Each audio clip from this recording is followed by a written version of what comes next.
Oba, how are you today, my brother? I am doing well. Thanks for the introduction. Now I have to call you Doctor. Do you prefer to be called Doctor Greg or Doctor Gregory? What do you It like? doesn't matter, man. You call me anything you want to call me. No, no, no. You've earned it. And when I was listening to your introduction, it is interesting because I was also thinking about seeing you run and Mhm, seeing you dominate, and that was just interesting. And there are some other people I'm sure that we will discuss during this conversation, the Jamaicans and some of the other Caribbean people that came up in our times that really were able to keep the legacy of great sprinting going on. So thank you for having me on tonight.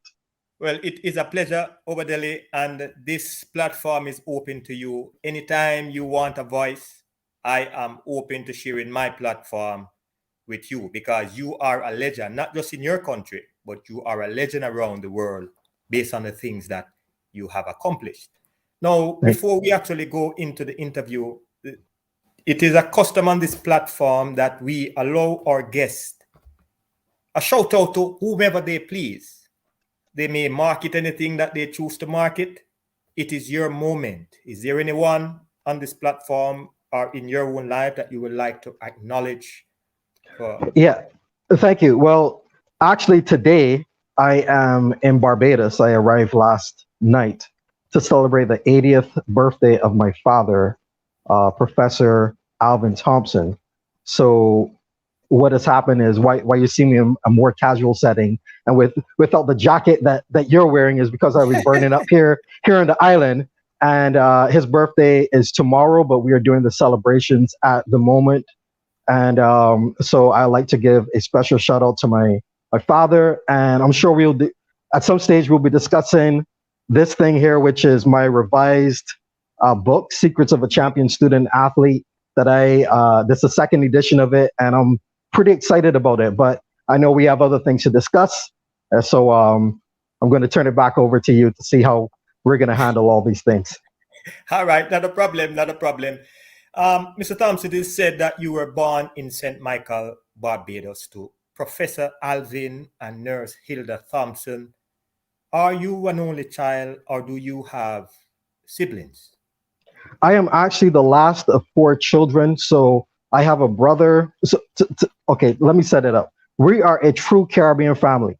My dad is from Guyana. My mother is from Jamaica. They met in Jamaica. My older brother, his name's Sean. He lives in Bermuda.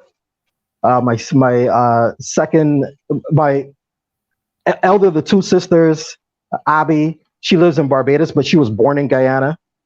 My dad worked in Guyana at the University of West Indies in Guyana for I think a year or two, and then he got the opportunity to come to Barbados, and that's where the sister immediately above me, her name is Ayatoro. She is 2 years older than I am. She and I were born in Barbados, so we have Guyana, Bermuda, Jamaica, Guyana, Barbados, Barbados. Well, it's good to know, because I honestly did not know over that your mother was actually from Jamaica. What parish did you? Bermuda. My Oh, brother from was born in Bermuda. Jamaica. Yeah, Okay. So what was life like for you growing up in Barbados? I think it was like what it was for many young boys in Barbados, which is around in the 1980s, the late 1980s, early 1990s. Cricket dominated, and that's when West Indies had great cricket teams, and Bajan. For those who don't know, Bajan is a Barbadian, but that's what we call them, Bajans. Were some of the best cricketers. We had the late Malcolm Marshall, who was an outstanding bowler.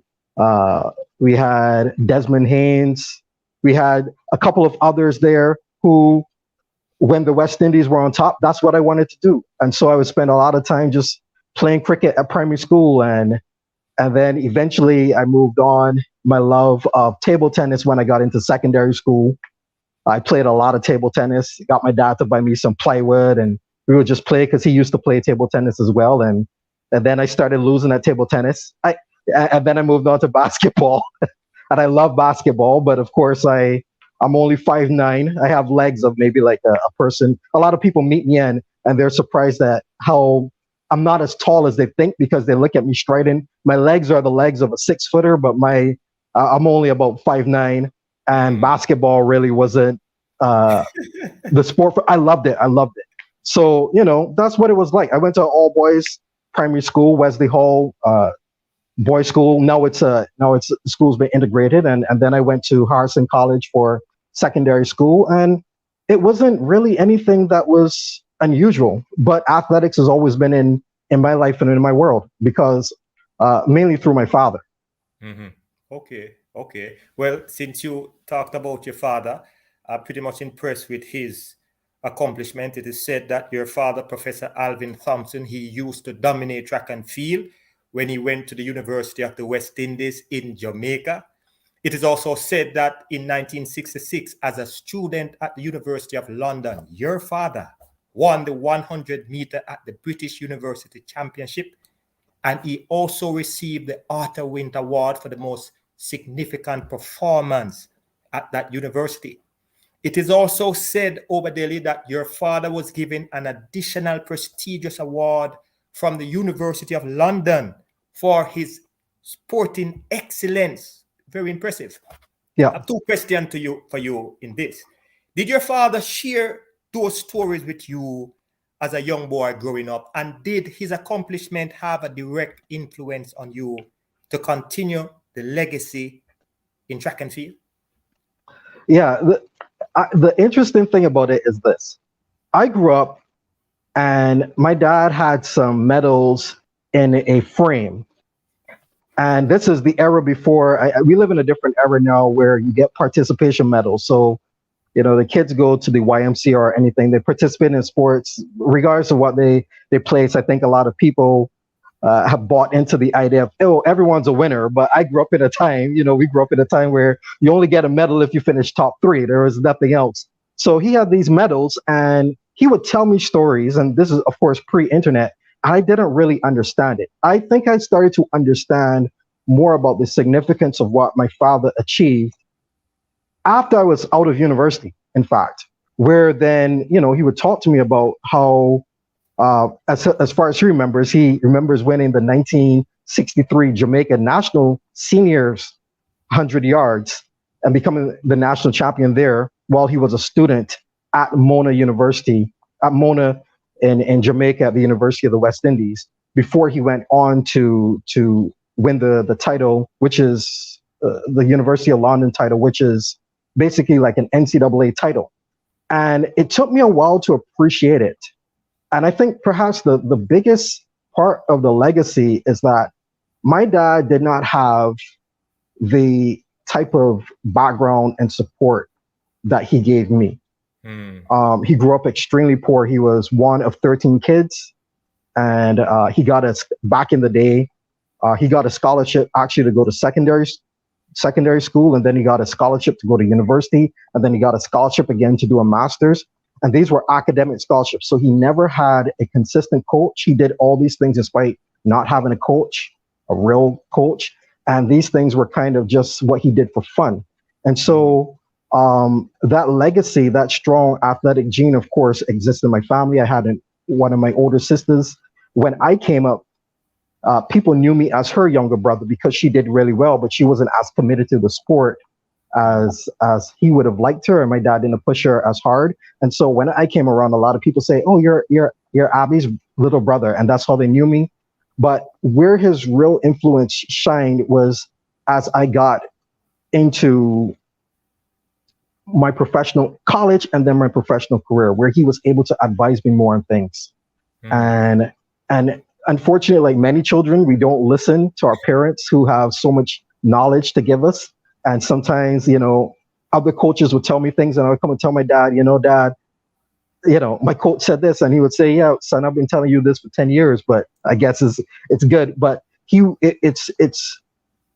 I can clearly and safely say that beyond the genetic, input, his ability to understand the sport, and he is a historian by nature. So there were things that he could talk about and give perspective on the sport that was unique, that helped me in terms of being able to navigate a lot of the challenges that were before me as a person from Barbados trying to pioneer things in terms of becoming a professional track athlete. Hmm.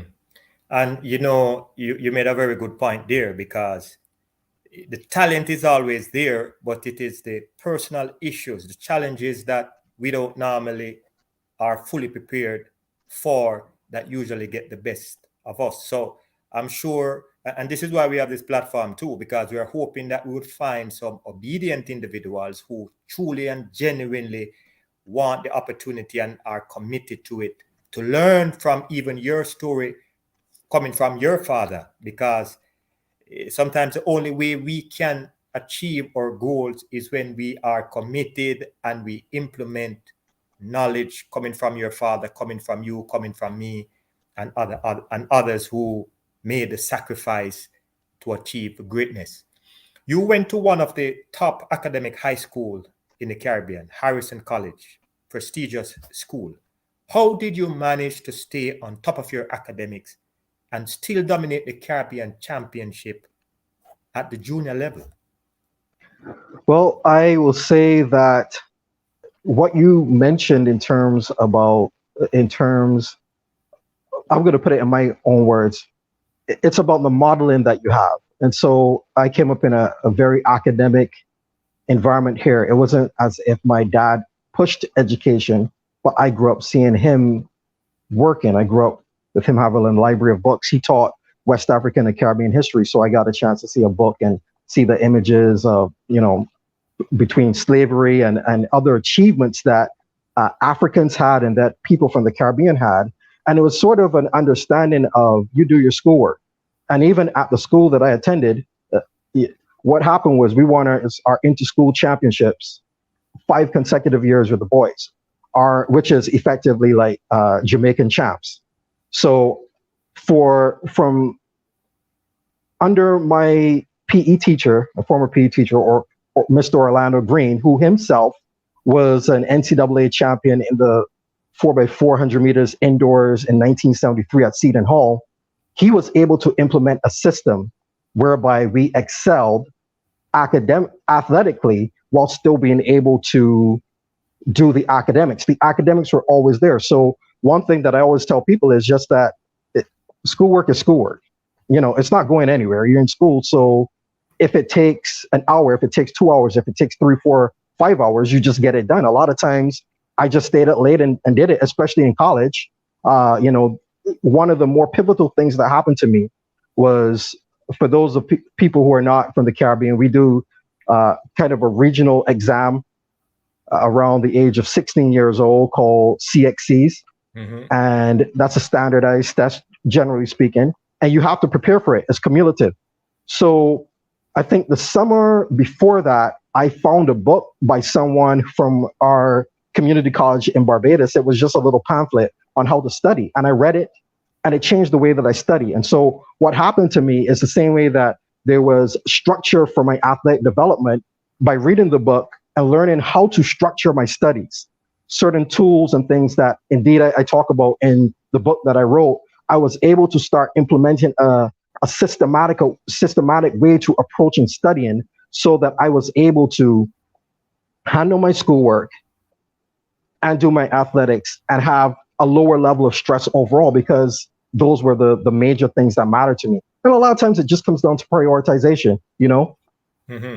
and, and work. Things are going to be challenging, just like how a lot of people spend a lot of time on things that they like.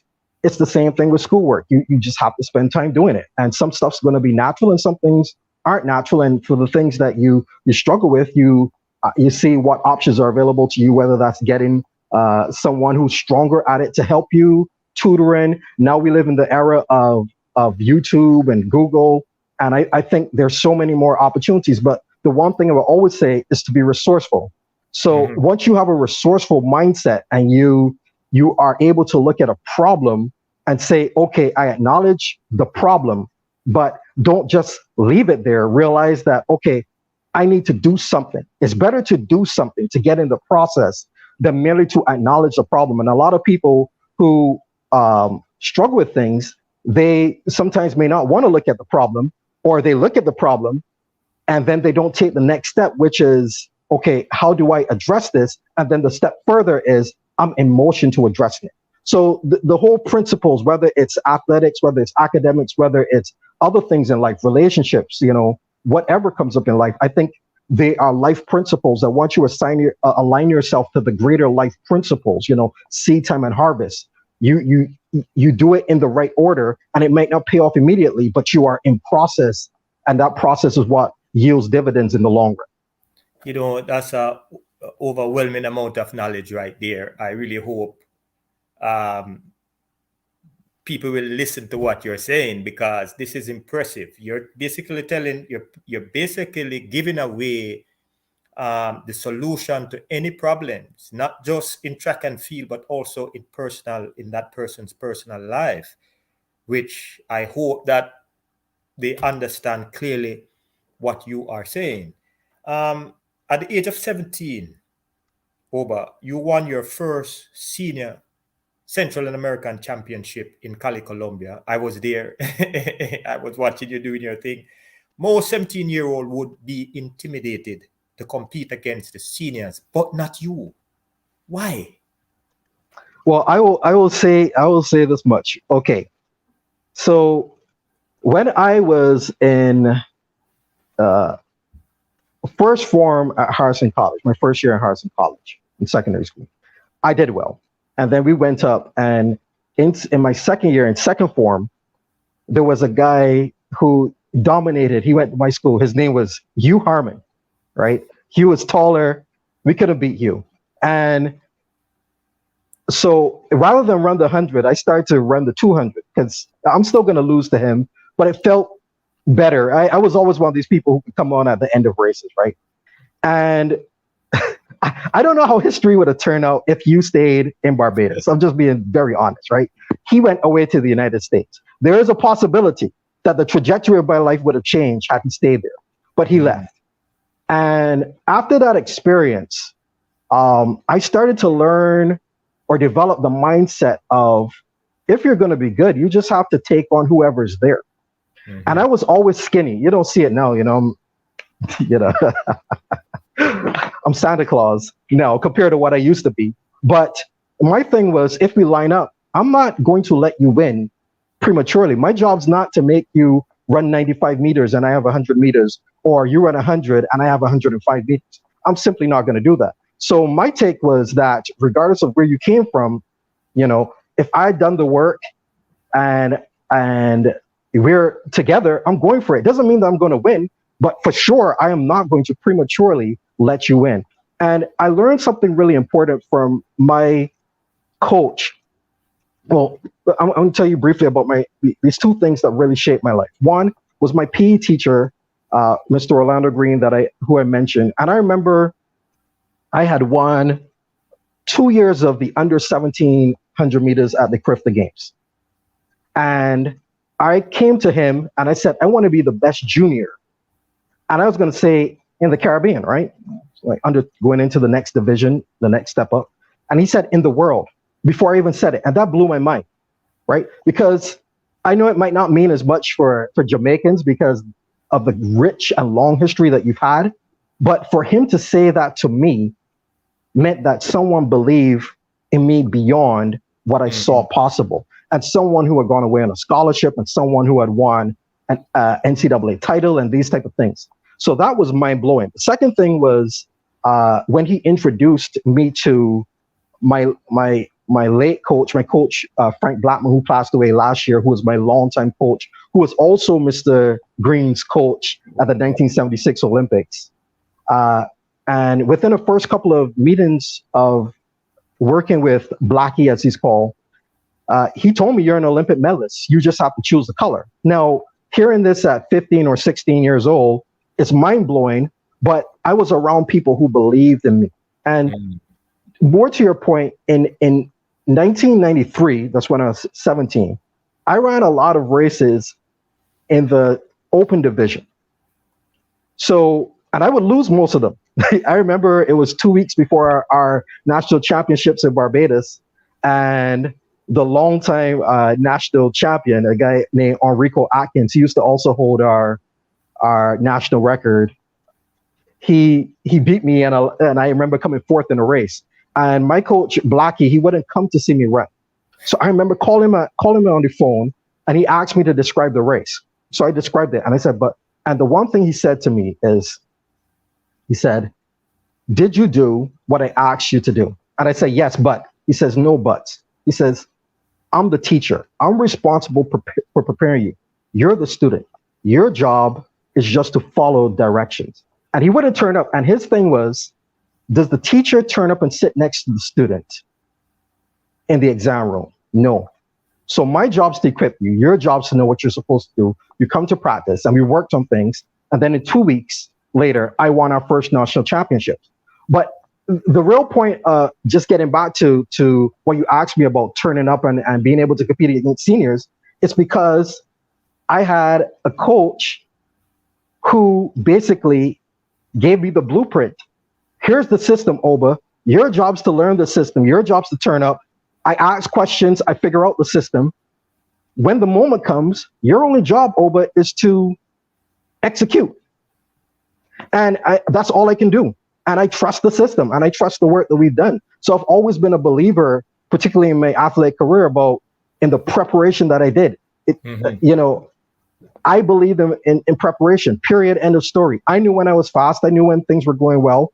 And for me, it wasn't even ever about running fast away from a championships. It was always, here, this is what we're going for. This is the target. This is a championship.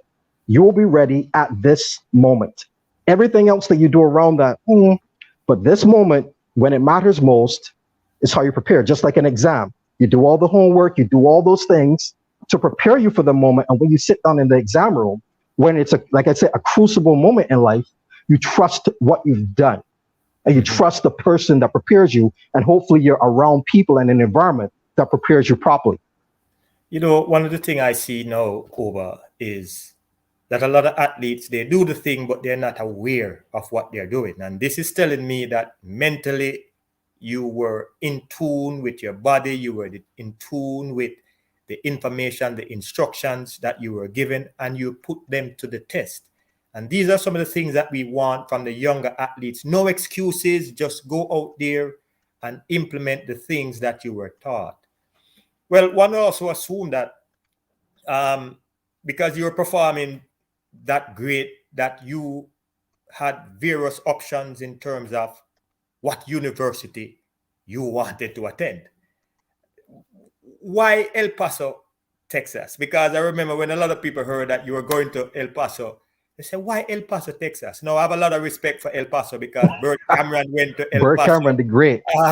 You know what I mean? He's a legend in his own right. right. Yeah. And many others, good friend of mine still coach at El Paso. So I have a lot of respect for that institution. Why El Paso? Okay, so you did bring up a good point in terms of, I will say this much. I'm a nerd, right?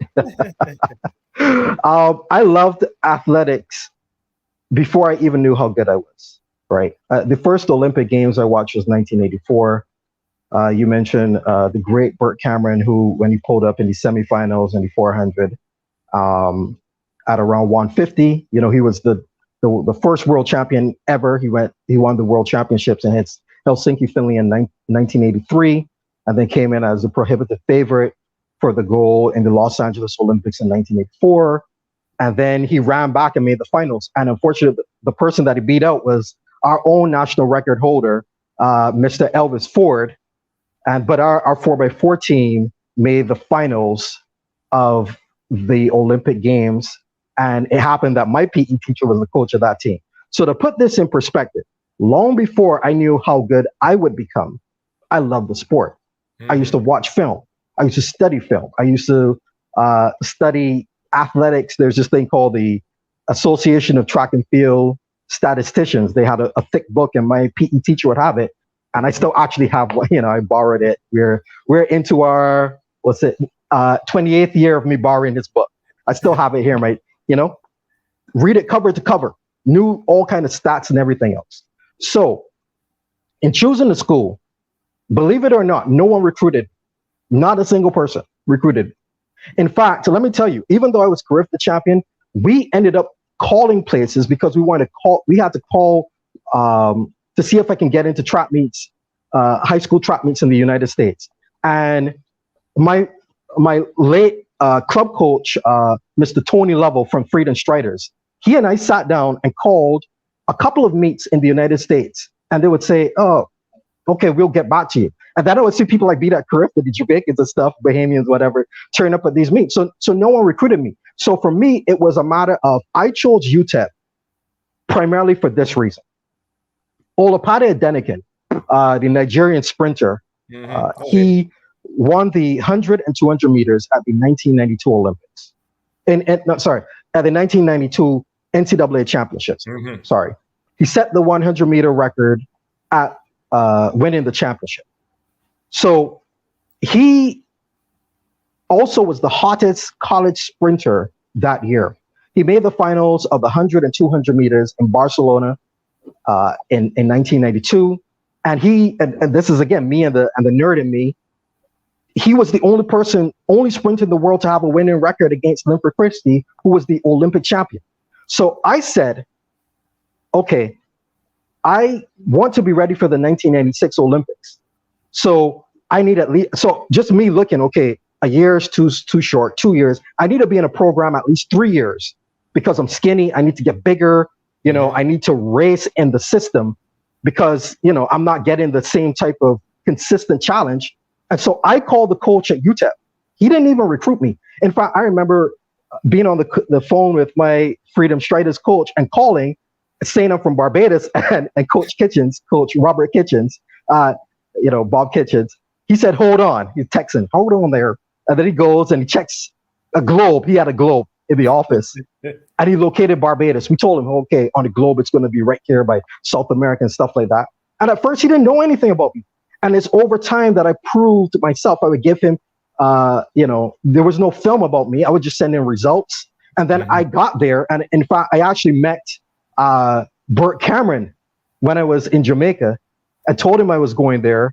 And then I met a guy who ended up being my roommate, Andrew Tynes, who went on to win the NCAA championships when I was a freshman. And so from there, I just went sight unseen. And I remember it's a desert, like from my house, I can go outside, I can look and see the ocean, the horizons. When I got to El Paso, it was a desert. I saw more Mexico. It's a desert. It was incredibly hot. At some moments I thought, what on earth have I done to myself? But I was in my freshman year indoors, we came third nationally indoors as a team and second outdoors as a team. And those guys on my team, Andrew Tynes, Milton Mallard, who is the coach. Actually, he coaches at Texas A&M, and he's the coach of Bathing Mo. And Hayden Stevens, Richard Price, Mark Noriega, whole bunch of them. They're the ones that helped me learn to cut my teeth and to get ready for the next level. Being around them and seeing their work ethic. So for me, it was a conscious decision because I didn't have any options. And ironically, right, I know I'm giving you long answers, but ironically, at my first NCAA championships indoors, many coaches came up to me and said, hey, we missed the ball. We can't talk to you, right? But if you ever want to leave, because no one knew who I was, it's pre-internet, not recruited. Well, it's impressive. And it just goes to show that some of the smart people are not always right. But this is your show, Obadele. So if you want your answers to be long, it's your show. I want to hear the story. The good thing about what we do, people can always come back, right? Stop it, check it, and continue. We want to hear your story. So don't worry about the time. We have the time to listen to what you have to say. Now, you said something that I find that a lot of athletes, especially in the Caribbean, that they have somebody outside of their immediate families making decisions for them as to where they go and why they go here and so on and so forth. How involved were your parents in the decision making regarding you going to Texas? They were very involved, but I think they also trusted my decision in that process. Like I identified, so the other school that I wanted to go to was USC. And it's because Quincy Watts, who won the 400 meters in the 1992 Olympics, right? He I thought, okay, I need to be in a program where people are winning. I never ended up calling USC because the conversations with Coach Kitchens at UTEP went so well. So even with my dad understood. And one thing that he told me, which because of his experience in academia, was, okay, choose a school, do well, right? So that you keep your options open. Because if you ever want to go on and do postgraduate stuff, if you can have a career in athletics, great. If you don't, you've done well, and you can always go back to school. So the process was, where can I go to get me ready for the 1996 Olympics?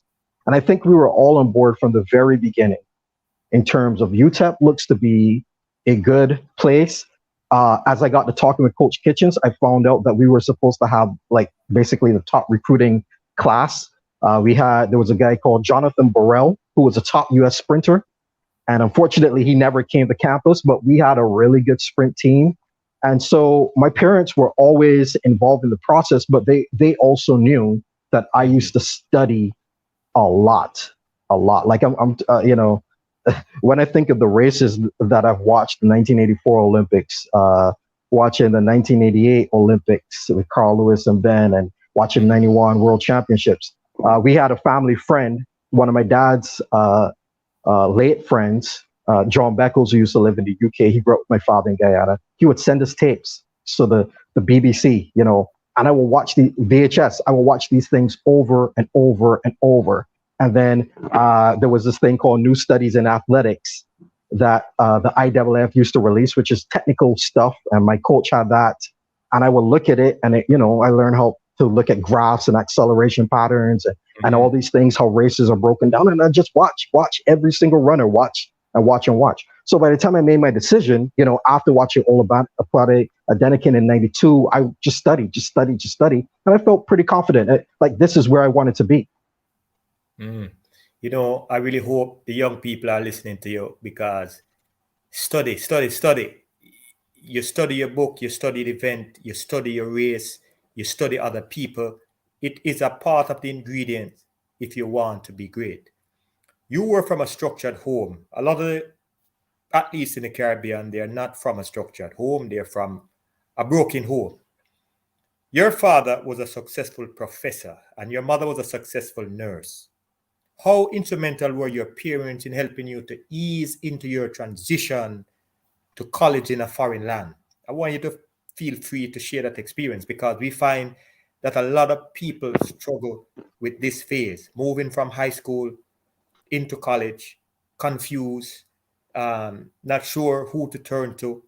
How instrumental were your parents in helping you to cope and adjust? Very. But I will say this, I am a natural loner. So very much so. I remember, so just to give you an idea of this, I always joke and say, God, you give me a couple gifts, and it's like these contradictory things. I had a gift that allowed me, as I developed it with my running, to be able to go in front of people and hardly to be nervous. And I can speak. I'm hardly ever nervous in front of people speaking. But that's me coming out of my shell. Me in my natural environment, I am just a very solitary kind of person. And I remember before I left Barbados, my dad always say, "No man's an island." I said, "Oh, get out of here."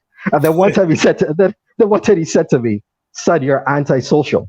And I said, "No, Dad, I'm not antisocial. I'm not against people gathering. I'm just not going to be one of those people gathering, but they can gather with them, right?"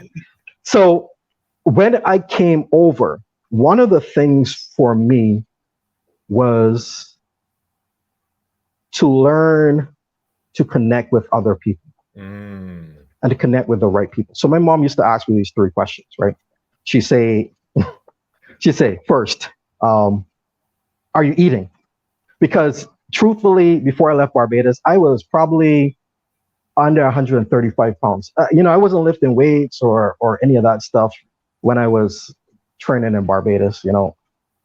We didn't do that. My coach Blackie, his philosophy was he doesn't know what kids are eating and what they have for dinner. So So he's going to teach us technique and teach us how to, raise strategy, but he's not going to put more on our shoulders because he doesn't know if people are going to get the right nutrition and to be able to handle weightlifting. So the eating part, really, my diet consisted of cheese, slices, popcorn. I mean, I eat popcorn to this day. I eat popcorn probably 5 or 6 nights a week, and water. That was it. Nothing really else, right? Consistently. So, are you eating? Number 2 was, are you going to church, right? Because that was a big part. So I was fortunate to find a good home church. And then number 3 is, do you have friends? See, my mom at the beginning to ask those 3 questions. Are you eating? Got church? Okay. Do you have friends? And I would say what happened to me is the church that I actually found, which back then was called Christ Cathedral in El Paso. There were 2 guys. One was and they were probably about 5 or 6 years older than me, and they became mentors to me. One was Perry Kearney, and the other one was Richard Johnson. And they taught me the importance of having mentors and being accountable to people. And I was fortunate because also at that period of time, my coach had trained a guy called Lorenzo Daniel. When my coach used to coach Coach Bob Kitchens used to coach at Mississippi State. Lorenzo Daniel, whose name was Loba Turbo, actually had, I think, the world junior record before Bolt broke it. So he ran 20:07. He held NCAA records. He actually held the NCAA record and then the meet record, which was only broken in 2019. He held it since 1988, right? And he got injured. So he happened to come, he was doing his master's in El Paso. And then the person who came back for a year to train, or most of a year to train, was Olapade Thompson. So I got to be around 2 people, Olapade Thompson and Lorenzo Daniel. And I would call these guys up and ask questions, and ask questions, and ask questions, and ask questions. And Olapade was out there, and I would watch him run. And in terms of the transition, right? My parents weren't there. My approach has always been, be present where you are. So I remember, my parents were able to fly with me, and at 17, so I couldn't sign stuff. And one of the big reasons I couldn't sign for anything, we had our medical exam, and all kinds of stuff, papers. I couldn't sign them, because at 17 years old, you can't sign. So I'd have to send it to my mom. My mom was there to set up a bank account and all these different things. But I was just really fortunate to have good mentors around me to help with that transition. And like I said, being present. And I think that's one of the things, I'm not sure if it's natural or something, but that's something that is always I know how to be in the moment if I need to be in the moment, which turns out when you're competing, as you would know, it's like, even if you're in a stadium of 80,000 people, you have to learn to be there right there. And so a lot of people miss their family and stuff like that. And I did, but for me, it was more like, I'm on a mission. My mission is really to be at the top of the Olympic podium in 1996. So I'm here. I understand why I'm here. I understand it requires sacrifice. I understand it's a process. It's a multi-year process. So, I'm responsible for a big part of this journey. And fortunately, along the way, I learned and how to learn to rely on others and had other people who were able to challenge me in so many different ways for me to step up and become a better person and a better athlete. And this is why we talk about mentorship, mentoring, and some people seem to take it for granted, but mentorship is the key to success, and it is something that most Africans in Africa usually take seriously, because at each phase in your life, you need someone to tell you and show you why you shouldn't do the things that you feel compelled to want to do. In 1994, at the UTEP invitation, you equaled the world junior record, running an impressive time of 10:08 seconds. Your growth was tremendous, without a doubt. I want you to take us through the transformational stage from the first time you moved to El Paso until the point of equaling that world junior record. Okay, so once again, going back to the people like in my life, and one thing that you will often hear me say is I attribute a lot of my success to others. So you talk about mentorship. Yes, I'm the one who ran. Yes, I did the workouts and these type of things, but their vision and their input in my life matter. So I remember Coach Blackie, he would say, he's going to print shirts that says think big.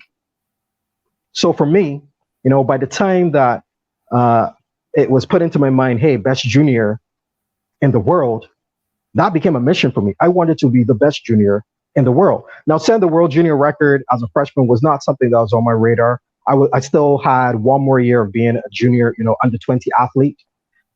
And I would say a big part of that, well, there are a couple of things that contributed. I'm going to call it as it is, right?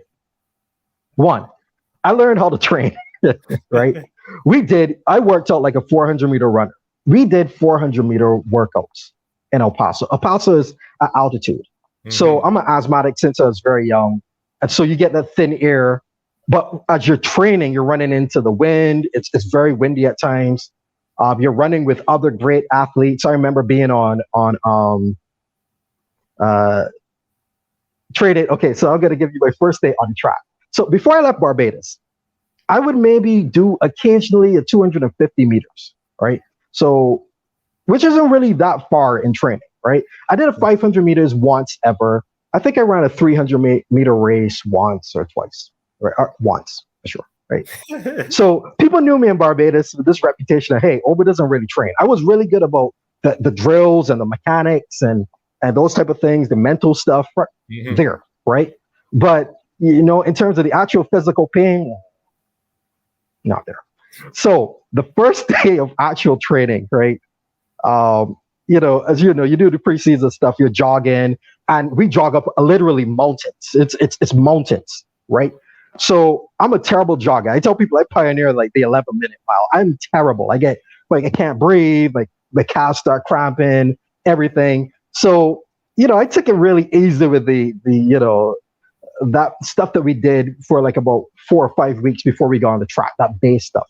The first workout I'd ever did. First workout on the track. So we're in sneakers. We did 100, walk back 100, 200, walk back at 200, 200, walk the same distance, 300, 200, 200. No, we did 1, 2, 2, 6, 3, 2, 1, 600, 300, 200, 100. Let me tell you, in that one day, I probably did equivalent of 2 weeks of training in Barbados. It was cold. I caught cramps in places that I didn't even know to cramp. I was cramping in my arches in my foot, my calves. I was cramping in my hands. So I go up to the training room, right? Because like that, I'm about to be, rigor mortis out here. So I get in there, and then all of a sudden, I feel this heaving. So I go into the bathroom. I didn't even make it to the sink. I threw up all over the toilet, all over the bathroom. So I'm a freshman. I'm still 17. I'm scared. No one knows me, right? I'm not really coming to the training room for anything. So I do what any person does. I just disappear and I bolt. So I'm walking back to the dorm rooms, which is normally like maybe a 7-minute walk. I probably took about 15 to 20 meters, 20 minutes, and I'm throwing up. I probably, throw up to, you're like dry heaving, those workouts where there's nothing left to throw up. I'm like, sorry, folks, if you're eating food and whatever, right? So I never experienced that. Then we keep going on, and it's just the next day it's 8 200s. Then the Wednesday it's 100, 200, 300, 500. 200, 100, or whatever it was. And it's just like this volume of work that I had never, ever experienced, right? So I remember about 3 or so weeks into it, there was a Wednesday workout. And so we had the 400-meter runners, and then there was some of us 100 and 200-meter runners. And we all decided to run together.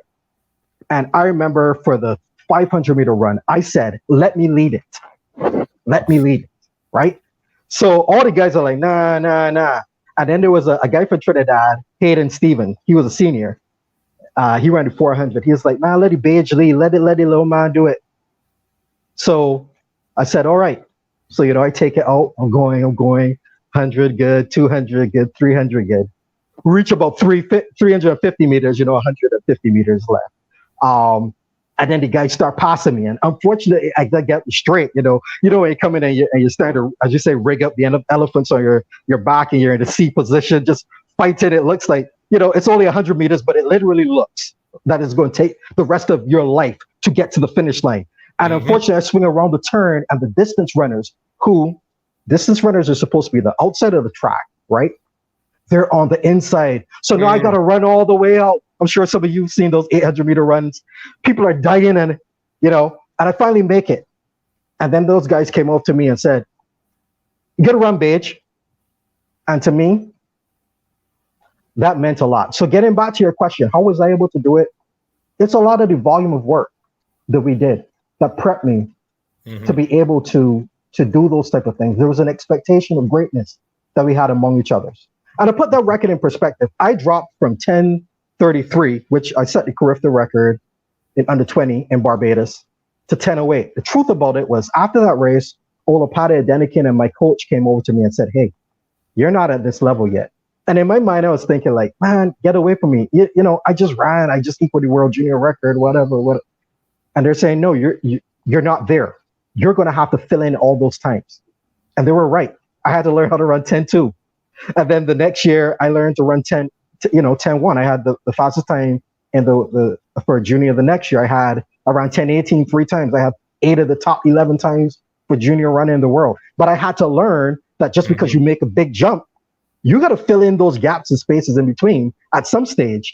And it was really hard for me emotionally because I thought I was there, but the reality was that was an outlier performance. I was not there. You are where the cluster of your performances are, not just the one-off, which might show your range, your ability, but you are what you consistently do. And I had to learn that lesson, and it was extremely difficult and emotional and tough for me to do that. Well, it was good that you have at least mentors to help you to understand, even though you may not have understood at the moment, but at least you had something to measure to say, look, if these individuals are saying it, maybe there's some truth to it. And once the emotions kind of wear off a little bit, you're able to look at the situation for what it is. In 1994, you won the Jamaican Junior National Championship. What was your frame of mind going into the race? And how much more did your confidence grow after that victory? And yes, the Jamaican Junior National Championship. Let me hear your thoughts. Okay, so this is what happened. In 1993, when I was still in Barbados, after I won our senior nationals, and before we had the Caribbean and Central American senior championships, I think there was also Pan American juniors that year. We didn't have any meets. So my father contacted friends in Jamaica, and then we contacted the Jamaica Athletic Association, who then permitted me to compete. Now, they had a rule that at that stage, that if you were a foreigner, you could not run the finals. So I can't remember fully what happened in 1993. I think I made the finals, and I didn't run the finals for the seniors. But definitely in 1994, I made the senior finals. And what they did is then they put me over to run the juniors, because they didn't want me to take up a spot that a Jamaican would have in the senior finals. So by that time, I was already confident, knowing that I had made the senior finals. And just to be there, it was a great feeling. And the one thing that stood out to me was how knowledgeable Jamaican fans are, and the high expectations. I remember seeing it's Michael McDonald, right? Yeah. Who used to run, right? Michael McDonald, who was a top junior. He was a 45 runner that year, right? He ran seniors. And I think he ran down the line for seniors. He would have easily won junior, but he stepped up and ran seniors. And I remember people in the stands booing. And I'm thinking, here's a junior athlete, made the finals for seniors. And of course, because you were on those teams back then, how deep your 400-meter running was, right? And the people were booing him. And I was looking around saying, things rough here in Jamaica, man. So it was basically what Jamaica is, the mecca of athletics in the Caribbean by by leaps and bounds. So to be able to run there, to be able to do well, to be able to earn some respect in Jamaica was a big thing to me because I grew up looking at the Jamaicans and emulating them. Even though my philosophy was I didn't have people from Barbados to look at, but definitely I came up looking at and admiring the Arthur Waits. We talked about the Burt Camerons, the Don Quarries, you know, the smoothness of Don Quarry, Lennox Miller, you know, even Ray Stewart, looking at Ray Stewart and so many other great Jamaicans that came along the way. So to be able to be there, to run in front of a crowd and definitely to win was a great experience for me and a real confidence booster. You know, that's one of the toughest things right now, to get some of the younger athletes to want to learn from those who came before them. They feel like we don't have anything to share, but it kind of shows the quality of mind that you had in terms of wanting to be great and who you were willing to learn from. And without a doubt, the history book speak for itself in terms of your greatness. Hold on, let me shout out one person in particular, right? This guy, Davian Clark. Right? Now, Davian, I think, is probably exactly a month younger than me. And Davian and I used to run, he's Jamaican, like you, he's won some major medals, won NCAA championships. You all have been on teams together, winning those medals. And Davian beat me in the 200 meters, he and another guy, Edward Clark, at 1991 Carifta Games in 200. The next year, my second year in the under-17 division, right? I got out in Bahamas. I won the 100. Davian had won the 400 in a new record. And then the clash in the middle, the 200. And I got out to a huge lead. I mean, I was gone. I was going to run something ridiculous. And then I heard the drums, right? Jamaicans are out there with the drums. And then I heard footsteps. And the line was like, come on, line up. You know, Greg, when you deep in the tank, right? And you know there's nothing more. Yeah, there's nothing. Like you're just hoping. And then all of a sudden, right? You hear it like, and then you start seeing the feet, the shoes. Then you start seeing a knee. And then the person's next to you. And then next thing, Davian goes on and sets the record that in fact, the two of us were beneath the former record. Turned out the next year in Guadeloupe, I won the 100. I think he won the 400 again. Here we go again. Beat me. And I remember, right, the first time I ever beat Davian was at Caribbean and Central America Junior Championships in Trinidad. And that was such a big thing. Davian are really cool now. He coaches at UTEP. But Davian was a huge part of my development. I used to be at practice imagining Davian right next to me, just because, you know, if I'm running and I'm ahead of other people, right, I need someone mentally to run after. And you talked about learning from people who came before. You need something to look forward to, right, when you're trying to become better, right? And for me, again, that was just the modeling in my mind. I would imagine the chain bouncing up and down. I remember imagine him being next to me and say, okay, come on, Obi, you gotta go. This guy's here. And then, okay, you gotta relax, teaching myself how to relax, where I'm mentally feeling a person right next to there. No one's next to me. But, you know, had to give Davian a shout out because he was also a big part of my development and my inspiration as a junior athlete.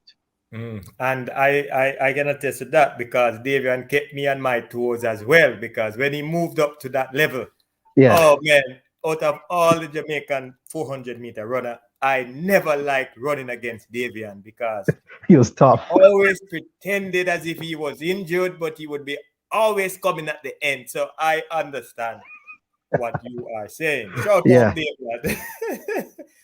In 1996, at the NCAA Indoor Championship, you ran the 200-meter in a record-breaking time, 20.36, erasing the previous record of 20.59. Physically, but more mentally, what was the preparation in training like to pull off that record-breaking performance?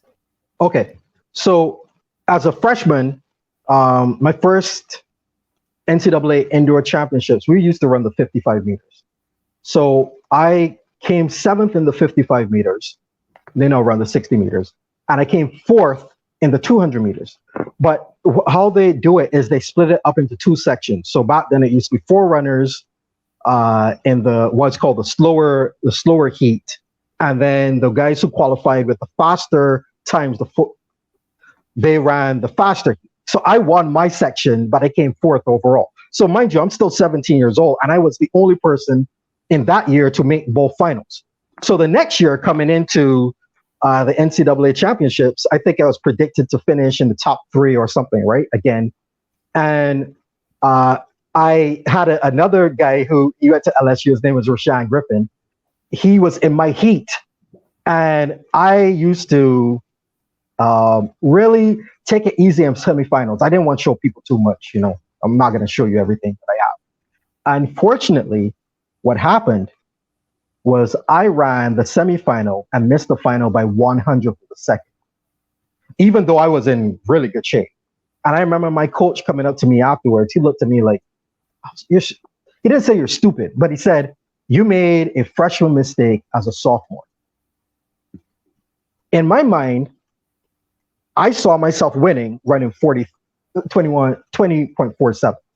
So the next year, as a junior, in my mind, I had won from the year before. Mm-hmm. To me, it was just a matter, okay, don't make mistakes, get to the finals, run. Mm-hmm. And the difference in the workouts was that was an Olympic year.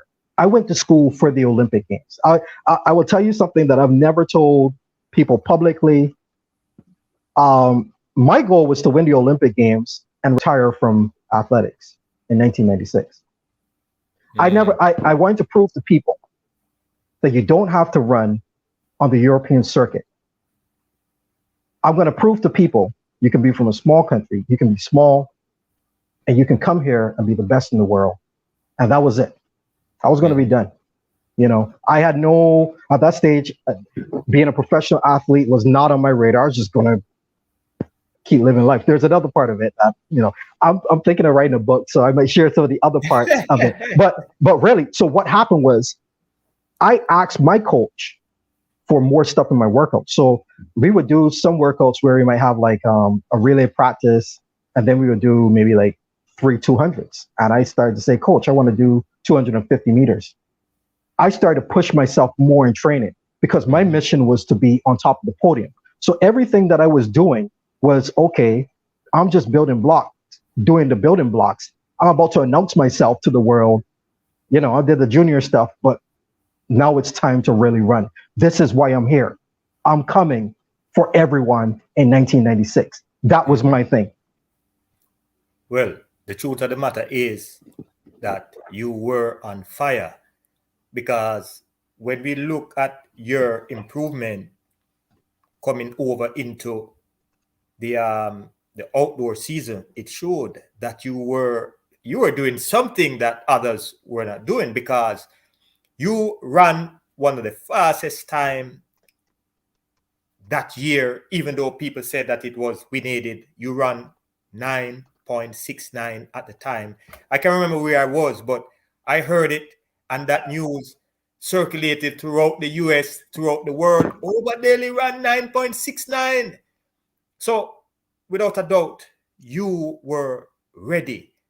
What I want you to describe, Oba, is the level of commitment and dedication that you had to employ, and the amount of sacrifices that you had to make leading up to get a performance like that. Yeah, well, like I said, it was a matter of, this is why I came to UTEP. This is why I just sacrificed summers where other people go home, and I competed still, you know. So I was very fortunate that I was able to compete at like the Commonwealth Games and World Championships, and cut my teeth running against professional athletes during the summer months, right? But you come back, you know, you have a long season. I'm still only a junior athlete. I turned 20. My birthday is March 30th. So to give you a little bit more background, on my 20th birthday, I told my coach, you know, we had a track meet. So I told my coach, hey, coach, I haven't run a 400 meters since I was maybe like in first four at secondary school. I said, can I just run one?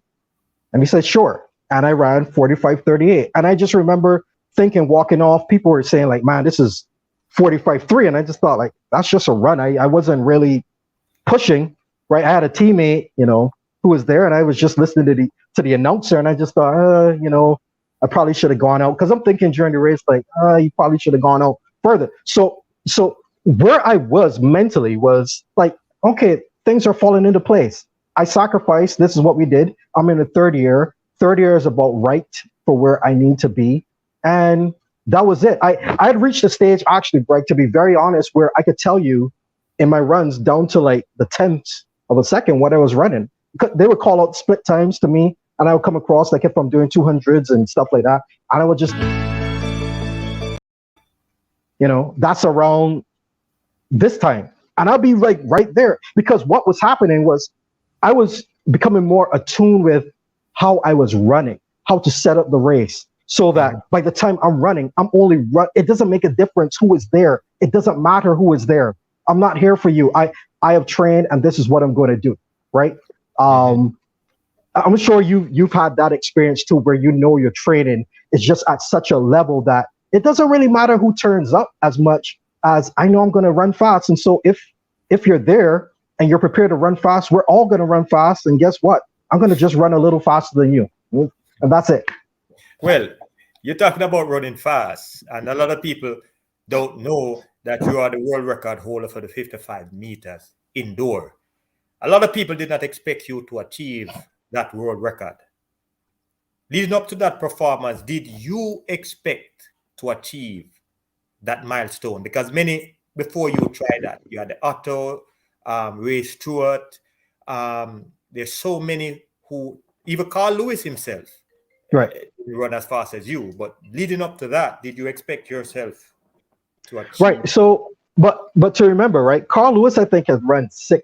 So the world record was by Lee McRae at 6 seconds flat. I had run some 6.0s, which was fast. I ran a couple 6.08s, and I came second at NCAA championships in 1996.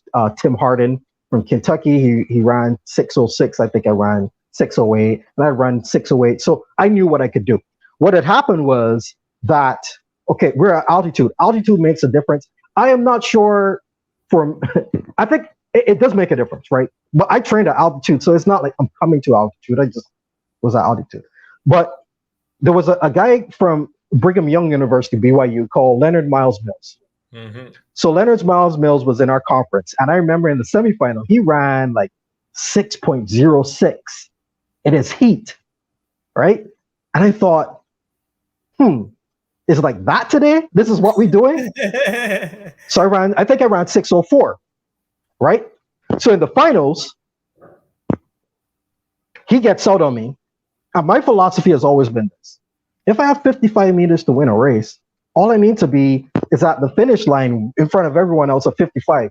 I when I mentor athletes, and they set up their races, I try to show them like the critical areas of the race. But just understand, even in 100 meters, even though it's going really fast, right?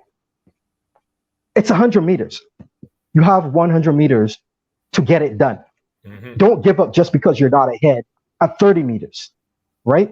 You just dig deep and you keep going. So he was out, and I just thought, oh, come on. And then I caught him right at the line. I ran 5:99.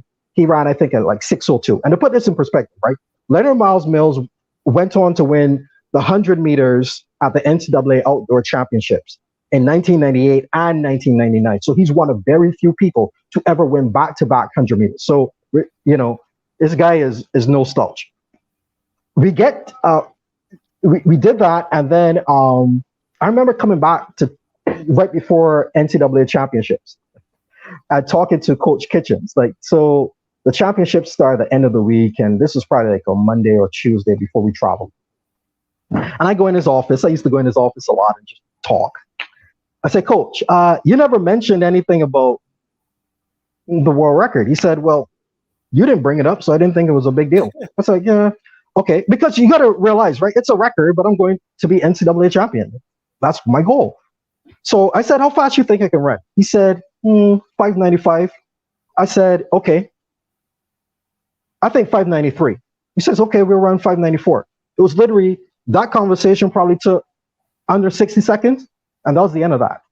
So the mission was, unfortunate, 594, right? So we're talking like otherworldly stuff for most people don't know, you know. So I win the 100, I win the 200 indoors. I had cramps, but I won it.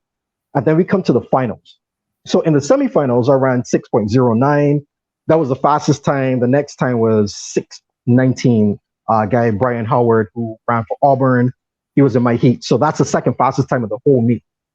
So I'm warming up, and I'm thinking, Greg, you know, you're getting. I don't usually tell this to the public, but I figure I'm getting older. I mean, crack open the vault a little bit. My mission is, I want people to say, I was there. I want people to tell their kids, I saw this guy run, and this guy did something that I have to tell my grandchildren. I want people to tell their kids. So I get out there, and I made the cardinal mistake in the finals, focusing on time rather than focusing on winning. And it's crazy because the night before, like I said, I had cramps. I ran with cramps. I wanted the record for the 200. I knew I was in shape, but I had cramps. So I just did enough to win. I get out there, set. So and I catch crap in my hand and I false start. My first false start in my life ever. And in the NCAA, it was, you know, the rules back then, which now are the pro rules. One false start and you're done. And I could not believe it. It was so surreal because to me, you know, it made the 400 is a little bit different because you got to go around. But to me, when I was in a zone, it literally feels like I'm looking in a tunnel and there's a haze around it. I see nothing else. No one else existed to me. I'm going to do something. And I remember my coach, I came back and he talked and he said, he asked what happened. I said, Coach, I don't know, cramp. He said, maybe it's a good thing because you have this look in your eyes that I never saw before. And I want to tell you, don't do it. But as a coach, I don't want you to be second guessing yourself. Mm-hmm. But you have this look. Greg, I'm telling you. And you know, the 969 changed my life because I got injured and it just became I just became really injury prone after that. I probably would have run and shredded my body because I was going to try to do something that was on a whole different level. And you know, you're running short and there's a bank at the end and you're decelerating super quick. So, you know, kudos to Brian Howard. He ended up winning. And the crazy thing is a lot of guys, the great Kim Collins, you know, from St. Kitts, Sir Kim Collins. They all came out to me after the race saying, we know. I said, no, there's a rule. I broke the rule. I false started. I'm not the champion. You guys don't have to come here and say anything to me. You know, there's a rule. I didn't run. I didn't compete in the finals to win. The winner won. The winner was supposed to win. If you can't stay, you know, if you can't stay in your lane, if you can't follow the rules, you don't deserve to win. I didn't deserve to win. I didn't do, that was it. But that was the thinking back then, Greg. It was like to shut the place down. Definitely. And I understand that. But that is the mind of a champion. The mind of a champion is that at all costs, we're going to do what we have to do today. But, you know, you talk a little bit about injuries that you struggled that same year. And you did not get a whole lot of chance in terms of getting ready for the 1996 Olympic Games. It is said that you had approximately 4 weeks, but you still managed to finish fourth in Atlanta in the 200 behind legendary Michael Johnson, who ran that world record 1932. The two other athletes who finished ahead of you were Frankie Fredericks and Otto Bolin. But given the extent of your injury then, and you had to struggle to get back on track, were you disappointed with the outcome or were you satisfied with your performance knowing that you were not in tip-top shape? You know, 25 years later, I feel different than how I felt as a 20-year-old. Like I said, I had gone to school for that purpose. You know, I had set things up, I had sacrificed for that purpose. And then what had occurred was I got After the 969, I ran at my conference meet. So I started having problems in my groin area. I ran our conference meet. I felt it again. I won the semifinals at the 100 meters at the NCAA championships and felt it again. So my coach told me, you don't have to run the finals, right? Because our mission was the Olympic Games, right? And to really put this in perspective, he had Lorenzo Daniel, we talked about before, who had run 1987. Mm-hmm. And Lorenzo, before the U.S. Olympic trials in 1988, he decided he was going to run a race, 100 meters. So he ran the semifinals, and he was only supposed to run one. And he said it felt good. And coach let him run another race. Coach wasn't there, but. And then Lorenzo said he got out. I remember Lorenzo telling me this. He got out to his best start ever. And then he couldn't feel his legs. So what happened? He tore his quad. And, he could show you had a hole in his quad, right? So I think Coach Kitchens learned, and even with the success of Olypian making Olympic finals, it's rare to find a college coach who will say, you know what? Forget the points for my team. We're going for the Olympic Games. But me as a 20-year-old, he gave me that choice after the semifinals of the 100, and we used to run the semifinals of the 200 in about a couple of hours, like 2 hours or whatever. And my physiotherapist, this guy who worked with the team, David Moran, they worked on me. And the temperature, we're in Eugene, Oregon, the temperature kept dropping. And the stupid part of me, right, that part, we always talk about sometimes the things that make you great can also undermine you. That thing inside of me, which was like, you're invincible, Oba, didn't make a smart decision. I went out to the track. The temperature was dropping. I should not have competed. I came off the turn. I was leading. And then I felt something flare through my leg, hamstring. So, like what happens one area and then you start to overcompensate. And sometimes you subconsciously overcompensating. So I got injured 2 months before the Olympic Games. And it was extremely tough, like brutally tough. And then my coach recommended I come home to Barbados. So I came home. I saw my physio, Dr. Jackie King. We did laser and we did ultrasound, and it was just tough. And then I had basically 5 weeks before the games is when I was able to slowly get back on track. And what we did is I just really prepared. I had no time to prepare for the 100. So we kind of went back to the base training, 450 meters, 300s and stuff like that. I got eliminated in the 100 and semifinals. And I will tell you this, right? We ended up training together. But a moment that really struck me hard, so you're getting it here first, Greg, was Donovan Bailey, right? Who I ended up training later on he was there when I ran 969. So he was the world champion in 1995, right? Mm-hmm. And he ran the 200 in El Paso the day that I ran the 969. Donovan, I think I met him briefly at the World Championships in Gothenburg, Sweden in 1995. But I remember I was getting massaged, I think after the first round or so. And Donovan came over to check on me and say, hey, how you doing? I said, I'm all right. And I'll tell you what, like Donovan was good. Donovan knew my games and stuff like that, right? Always, respect to Donovan, I think he was voted like the 100-meter runner of the decade for the 1990s. But when he left, it felt like a part of me sunk. Mm-hmm. Because it felt like he knows I'm not the same person he saw 2 months ago. Mm-hmm. I know it. And he's over here and he's being nice, but he doesn't view me as a competitor. Mm-hmm. And there's nothing I can mentally do because my body, I haven't raced in 2 months. There's nothing I can do about it. These people that I prepared and set my mind to, I can do nothing. And so I'm going through the rounds and what I always tell people is, you just got to make it through the rounds, right? And I'm going through the rounds of the 200 and I just don't feel like me. I don't feel like the same person. I finished 4th overall, right? And Michael runs his 1932. And to be honest, like in retrospect, there's no way I would have ever challenged 1932. Let's get for real. That's otherworldly, right? But do I think I would have been up there somewhere closer to Atto and Frankie without an injury? Absolutely. But You know, I finished fourth. And one of the more amazing things was right at the start of the 200. I'm in lane 8, and I hear this voice, Oba, right? So I'm from Barbados. We don't have supporters like that, right? I look up, and guess who it is? It's my dad. They happen to get seats at the starting line of 200.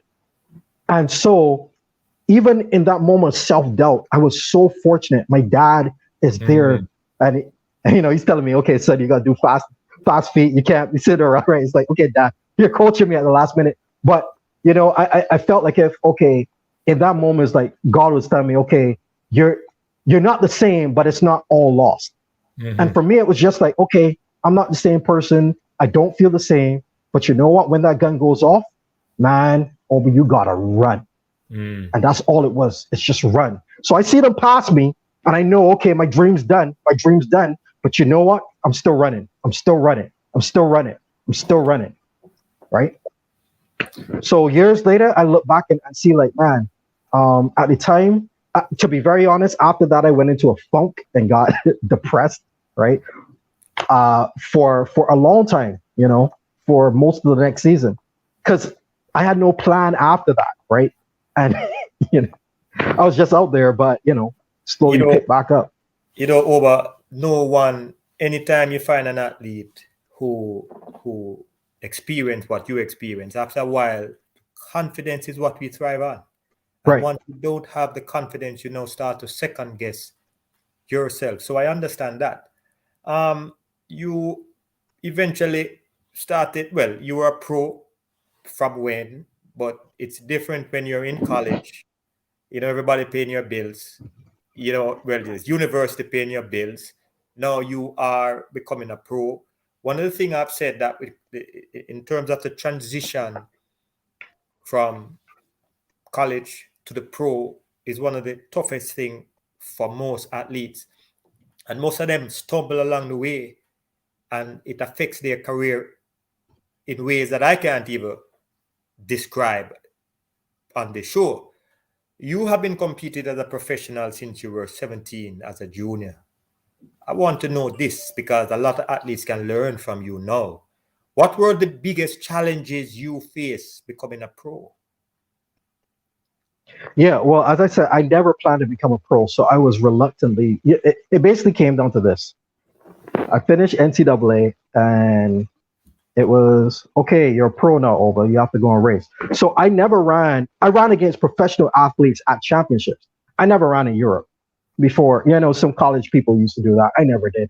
So it was a transition more mentally than physically. After I came out of college, I was ranked number 4 in the world. In my senior year, I was ranked number 5 in the world in my junior year. So I was comfortable running, but the actual components to be a professional athlete, which is, as you would know, it's the professionalism that you bring to what you do. It's the personal responsibility that you have to realize that your coach will your college coach generally won't care for you nearly as much after college.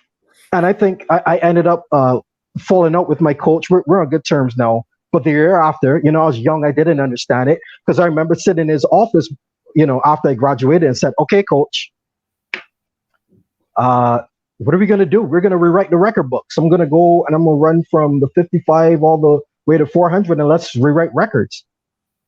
He didn't want to come to Europe, right? He didn't want to do all that stuff. And it's years later, when you have a family and everything, you realize that college coaches are under tremendous stress. Like, they're recruiting athletes constantly.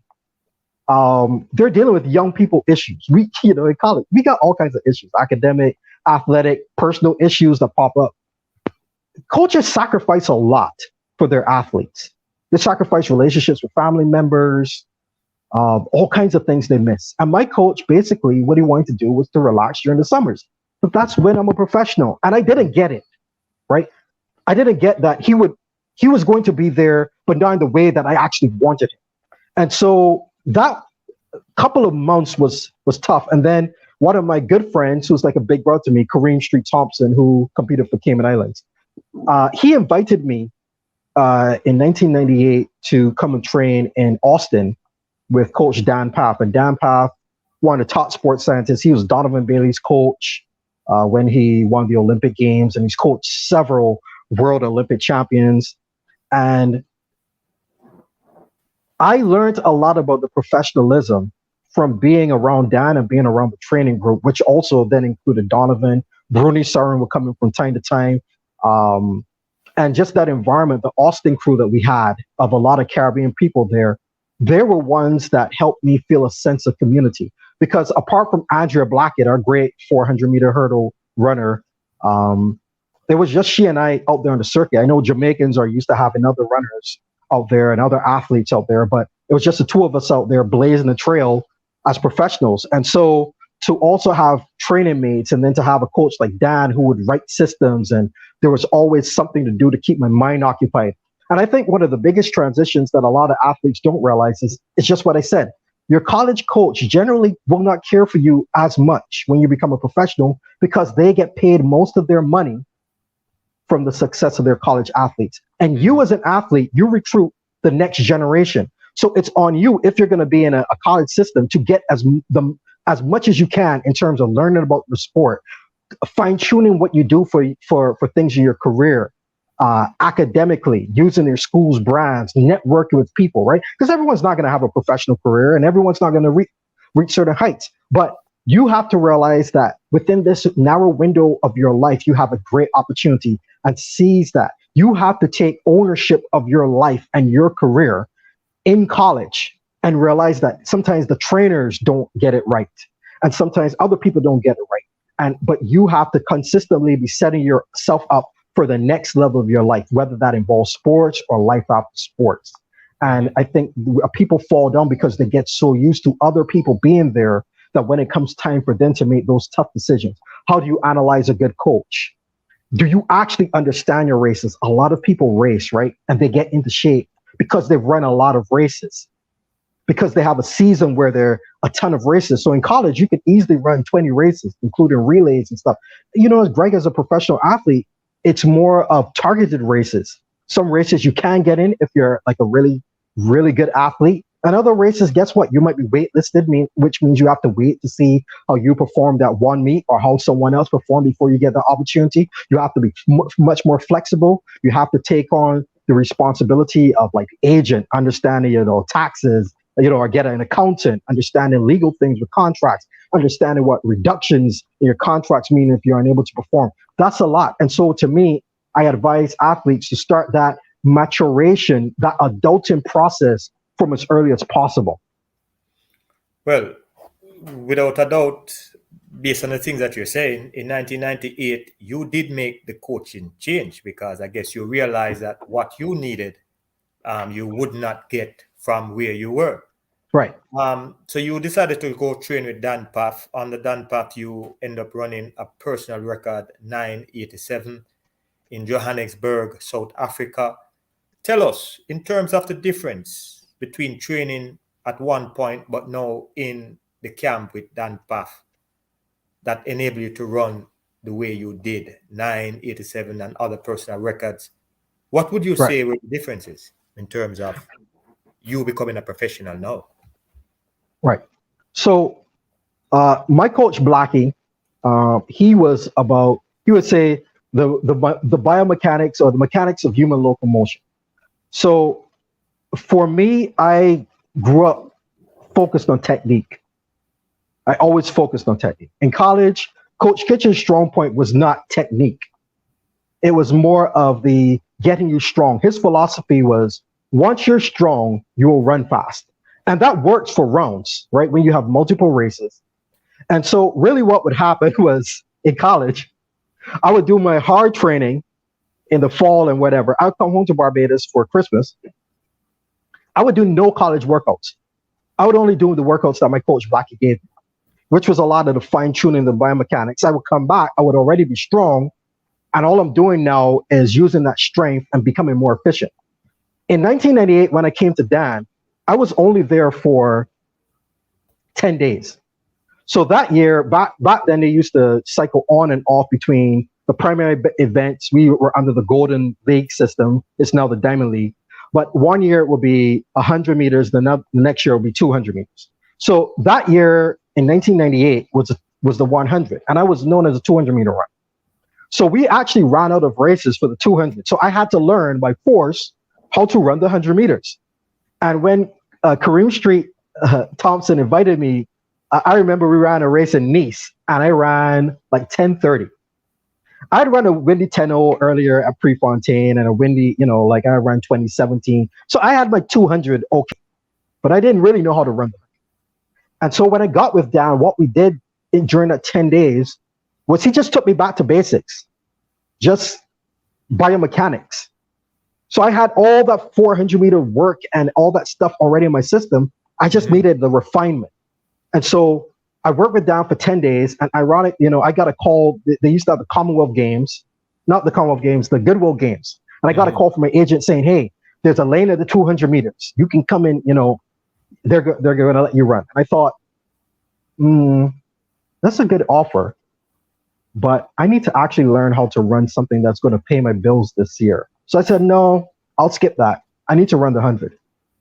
And then I came back out. I think I ran like 10:13 after 10 days. Because really what it was the excitement of running that I missed. Because, Greg, when you disconnect with your coach is not getting through, it's very, very hard.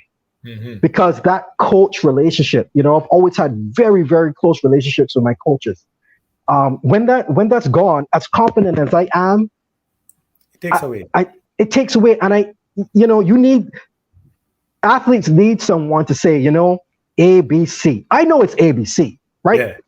But I want you to tell me that it's ABC. And it wasn't there. And so Dan provided, the DEF and all the other great things that he was good at. So as it turned out, Dan coached me remotely. I set the Barbados record 4 times that year. I ran it was 10:07 that I had coming into the season, and then I think I ran 10:06, and then I ran like 10:03, came second at Zurich, and then I ran 10 flat in Lausanne. And so I know I was ready for a big jump. And the crazy thing about it was all those years of watching film, all those years of not having my coach Blackie Kane attend, turned up because Dan was coaching me over the phone. So what he would do is he would say to me, okay, that's what you do. And I'm closing my eyes and I'm on the phone with him, right? So we're talking like, this is pre-Google, pre-YouTube, right? And I'm imagining the race. And I would say, okay, I did this. Okay, okay, do this at 30. Okay. So when I reach 30, this is what happens. And he say, okay, well, you correct it. And this is what you do, AB. And then I would run the race in my mind. I'll say, okay, okay. So at 50 or 60, I think this is going to happen. So how do you correct it. He coached me. I ran 987. He wasn't even there. I still have my notes to this day. And I would run the races in my head because I watched so much film that I knew how to run the race in my head and without a coach being there. Now, that's not ideal. I don't reckon if you can have your coach around, right? But because, he wasn't there, I would just run the races in my head and we would discuss it. And I got notes from 20 years ago about races that I ran where it's like, okay, this is what you do. You do this, you do this, you do this, and you just map it out. Okay, that's what you come to do. You run the system. Some days you do it, some days you don't. And that's a part of the mental conditioning. But it's tough because I've seen a whole lot of athletes face that major challenge. Having a coach who believed in them the same way how your college coach believed in you, and you saw that, and most of the time, based on what we do on our personal issues too, we need someone hands-on sometimes to just sit with us and talk to us. In 2000, the Olympics in Sydney, Australia, you won the bronze medal in the 100 meter in a time of 10:04 seconds. And this bronze medal is the second Olympic medal ever achieved by a Barbadian. This is historic. I know you take pride in your medal. You take pride in the work that you did in order to help you to achieve this. The question here, though, is, as a legend in your own country, working with young people, do you ever see yourself fully and totally committing to Barbados, especially now with you being so busy with your law degree and everything? How do you see yourself working closely with some of the younger Bajan athletes? Because this is something that they do need. Because when we look at the progression of the athletes in your country, you came up out of there. The talent is there. The support is there. But there are other things that are missing, and you sound like you have that 10-step plan that can help to transform the younger athletes coming up minds. Do you see yourself doing that in the future? It is actually something that I would love to do, and I'm going to put, before I answer that, I'm going to put recognition to the person from Barbados who won the Olympic, a first Barbadian athlete to win, first and only other Barbadian athlete to this point to win an Olympic medal. Mr. Jim Wedderburn, he won in the 1960 Olympics with the 4x400 meters. The West Indies Federation, back then there were 3 Jamaicans, and Mr. Wedderburn, the Bajan, was on there, and they came third. So I always give my fair respect to Mr. Wedderburn because it's an outstanding achievement. To answer your question, for I'd say probably near to a decade and a half, I've mentored in some way many of our top male sprinters unofficially.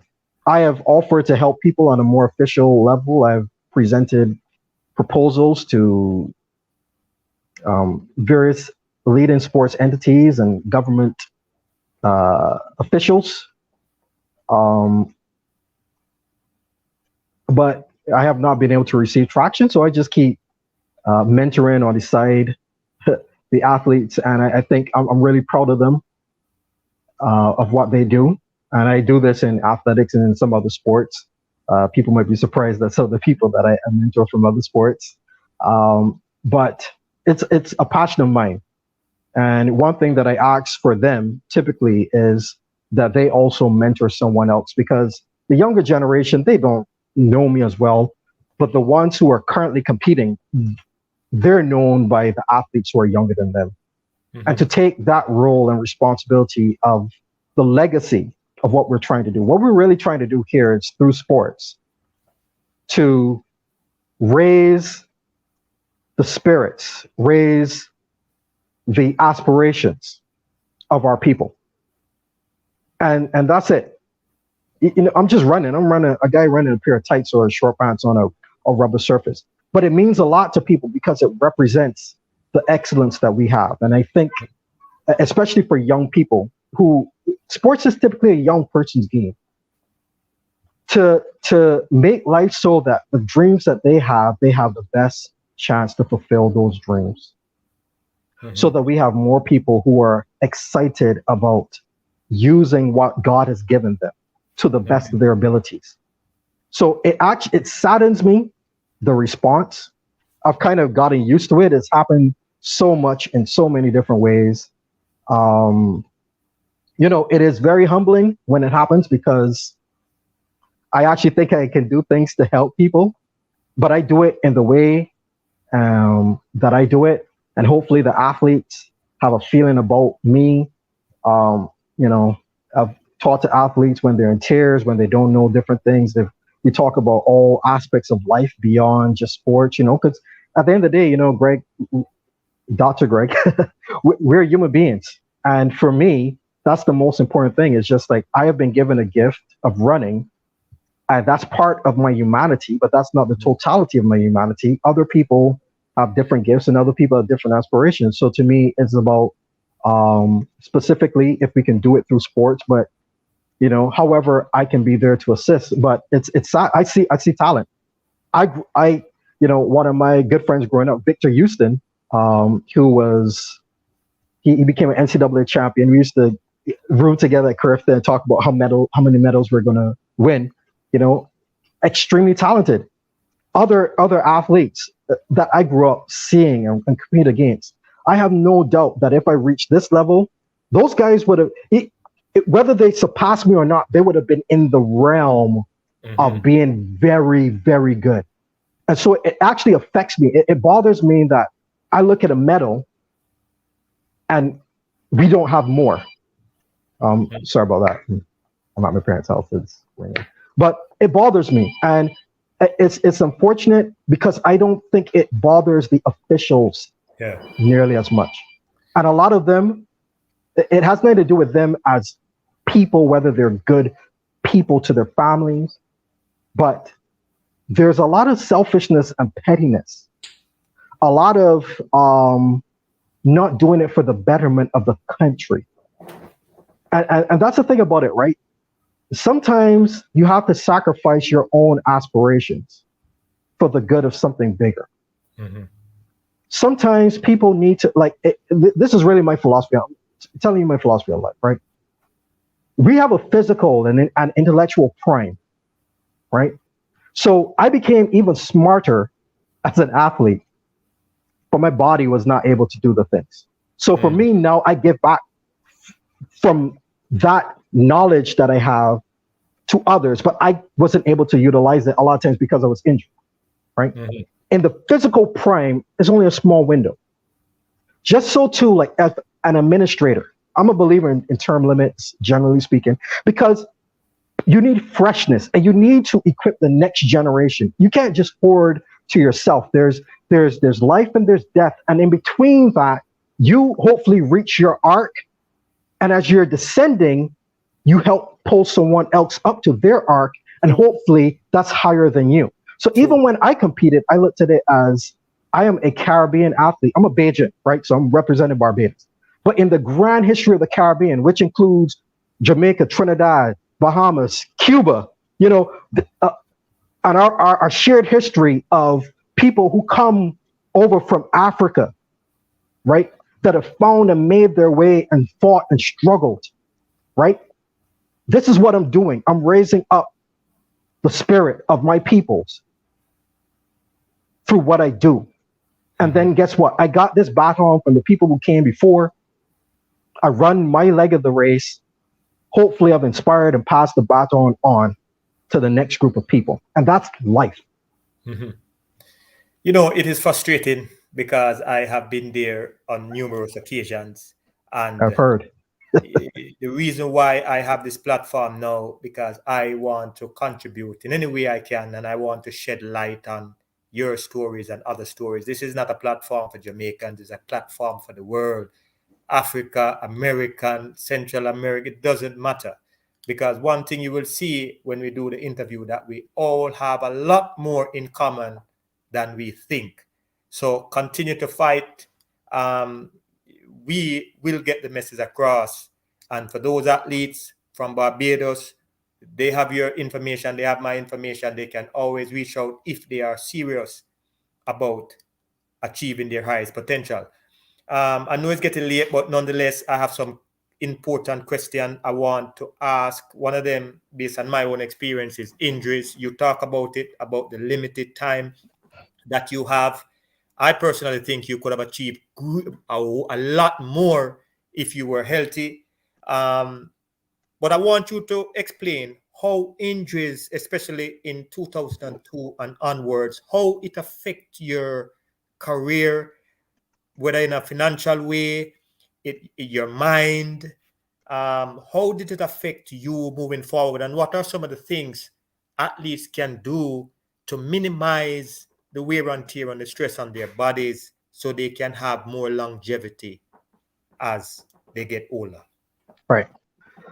Injuries are a part of the story of my life. They were really hard to deal with. God and I have had some very serious talks over time, and I've learned to accept that this is just what happens. At least through my injuries, I was able to get to Olympic finals and get an Olympic podium. I ran at every single Olympic Games injured. It's frustrating because I actually don't think the world's ever seen me run properly, but they saw enough.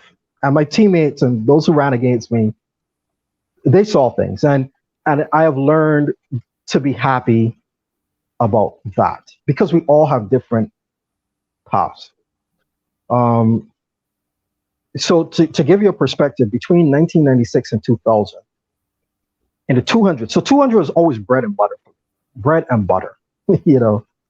I finished. I never finished. I finished lower than fourth only once in 5 years of running in 200, and I finished sixth at World Championships in 1997, and that's a whole other story. I was not focused and was dealing with personal stuff.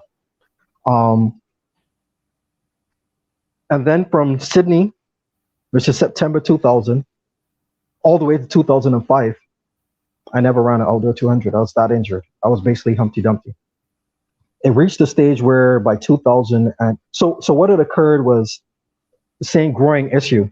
And then I had a pubic bone came out of place. I tried to come back too soon. And it was just one thing after the other. You kind of get right for a little bit. You get in the groove, injured. And I went a period between 2002 and 2003, I didn't even race for 50 weeks. And it was 2 weeks coming, it was a couple of weeks coming up to the World Championships in 2003. And everyone's like, you got to race over. You're not going to have a qualifying standard. And for me, like I said, I always trusted my training. I knew certain things about myself. I knew when I feel good, I'm confident, I can race. So I'm always looking for that feeling. Mm-hmm. And it was just tough. There is a financial price to pay. One of the things about it is we used to have the old ranking system with the IAAF, which is the governing. It's now called World Athletics, but back then it was the International Amateur Athletic Federation, the IAAF. They were in charge of athletics around the world. And under their system, I actually moved to number one ranking in the world in 2001. And I wasn't even racing. I had that many points. I was number one for several weeks. I couldn't even race. I'm looking at, and then I see, you see yourself start to drop, and I can't run. I can't go around the turn. And it reached the stage where I was spending so much time in Canada between basically 2002 and 2005 with my physiotherapist up there, Jeremy Graham. There were days where we spent like weeks on end where I'd spend 2 to 4 hours on his massage table and just learning basic stuff. I couldn't even run 10 meters without pain. And then having to relearn how to run. So one of the greatest achievements in my career to me is to make the Olympic final in 2004. Mm-hmm. And to be very honest, 3 weeks before the games, I was in probably the top 3, if I think of times that I've ever been in shape. I was in better shape than in Sydney, for sure. I came into Sydney, I was injured, running in Sydney, dealing with some stuff, a nerve impingement in my foot. And then I went to a chiropractor and he did a move on me. And to this day, I still have issues with my back. And I did a warm up properly for the semifinals, still made the finals. But it was challenging. And you take an emotional beating because there's a couple things. Okay, so we make our living from our performances, right? So we have our sponsors and even at the track meets when we go to, whether they pay us an appearance fee to appear at the competition. And then you have prize money for some meets based on how you finished. And I wasn't racing. I was barely racing. So, it comes for contract renewal. Guess what, Oba? You dropped from the top 5, top 10 in the world to when I made the Olympic final. No longer a valuable investment for them.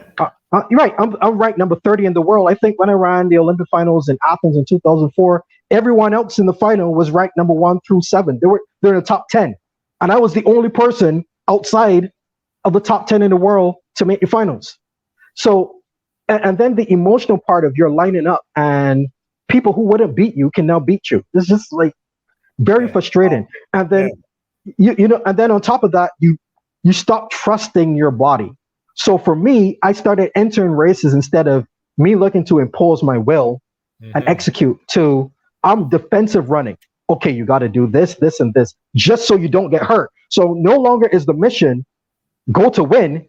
It's about you need to do this so you don't get hurt again, right? Mm-hmm. And then you get hurt, and there's that whole physiologically you get better. You're spending a lot of money on getting yourself better, but your mind starts to Mm-hmm. it starts to go. You're not the same person anymore. So that's what happened. And I know it happens to a lot of people. And what I would advise athletes is that the great hurdler Alan Johnson, who was the Olympic champion in 1996 in the 110-meter hurdles, his dad said something to me that I didn't quite understand and take as seriously at the beginning of my career. He used to travel with Alan on the European circuit. He says, your body is your business. And I think more than anything else, that's what I now advise athletes. Your body is your business. We're not in the business of manufacturing stuff. We're in the business of high performance. So regardless of how strong your mind is, if your body can't do it, that's the weakest link. And that will determine the fate of what you do. If you don't train to a high level, you're not going to compete consistently at a high level. So your performances are a reflection of your training. Learn to train like a high performance athlete. Learn to live a lifestyle of a champion. That's the things that the environment you keep, your nutrition, staying on top of physiotherapy, understanding your event so that you become more efficient and biomechanically more sound, which as you get faster or stronger, provides less opportunities for injuries because things are in alignment, right? Be careful how you manage your season in terms of how you set out your racing schedule. Realize that some money you might have to pass on because the wear and tear on your body or you're peaking too soon. So sometimes you might have to pass on races, or sometimes you might have to race more. Start being a business person. Your body is your business. Take care of it. That also includes the mental capacity, not just the confidence, but the mental health aspects of it. The way that you have your relationships, the drama that's in your life, the things that we all have, the baggage that we all have as human beings, as we live in the world where we just have a lot of unresolved things. One thing that Dan Pfaff told me at the end of the 1999 season, going into the Olympic year, he said, we have our very honest conversation. And he said to me, he said, I could count on my hand the number of times you turned up happy to practice this last year. He says, you're never going to be at an Olympic podium if you don't fix what's going on in here. That seclusion that I used to practice, there's a price for it. The price is when you go through tough times and you're not open with other people and you don't rely on trust other people. That's something that I had to learn to do, to trust my friends. I'm usually there for people, but then learning it's a two-way street where you honor your friends by letting them become part of your healing process, letting them become part of the process of you being weak and vulnerable. Good people, not everyone, right? But the good people, to give them an opportunity to show their true friendships by being there for you. It's something that it was not natural for me.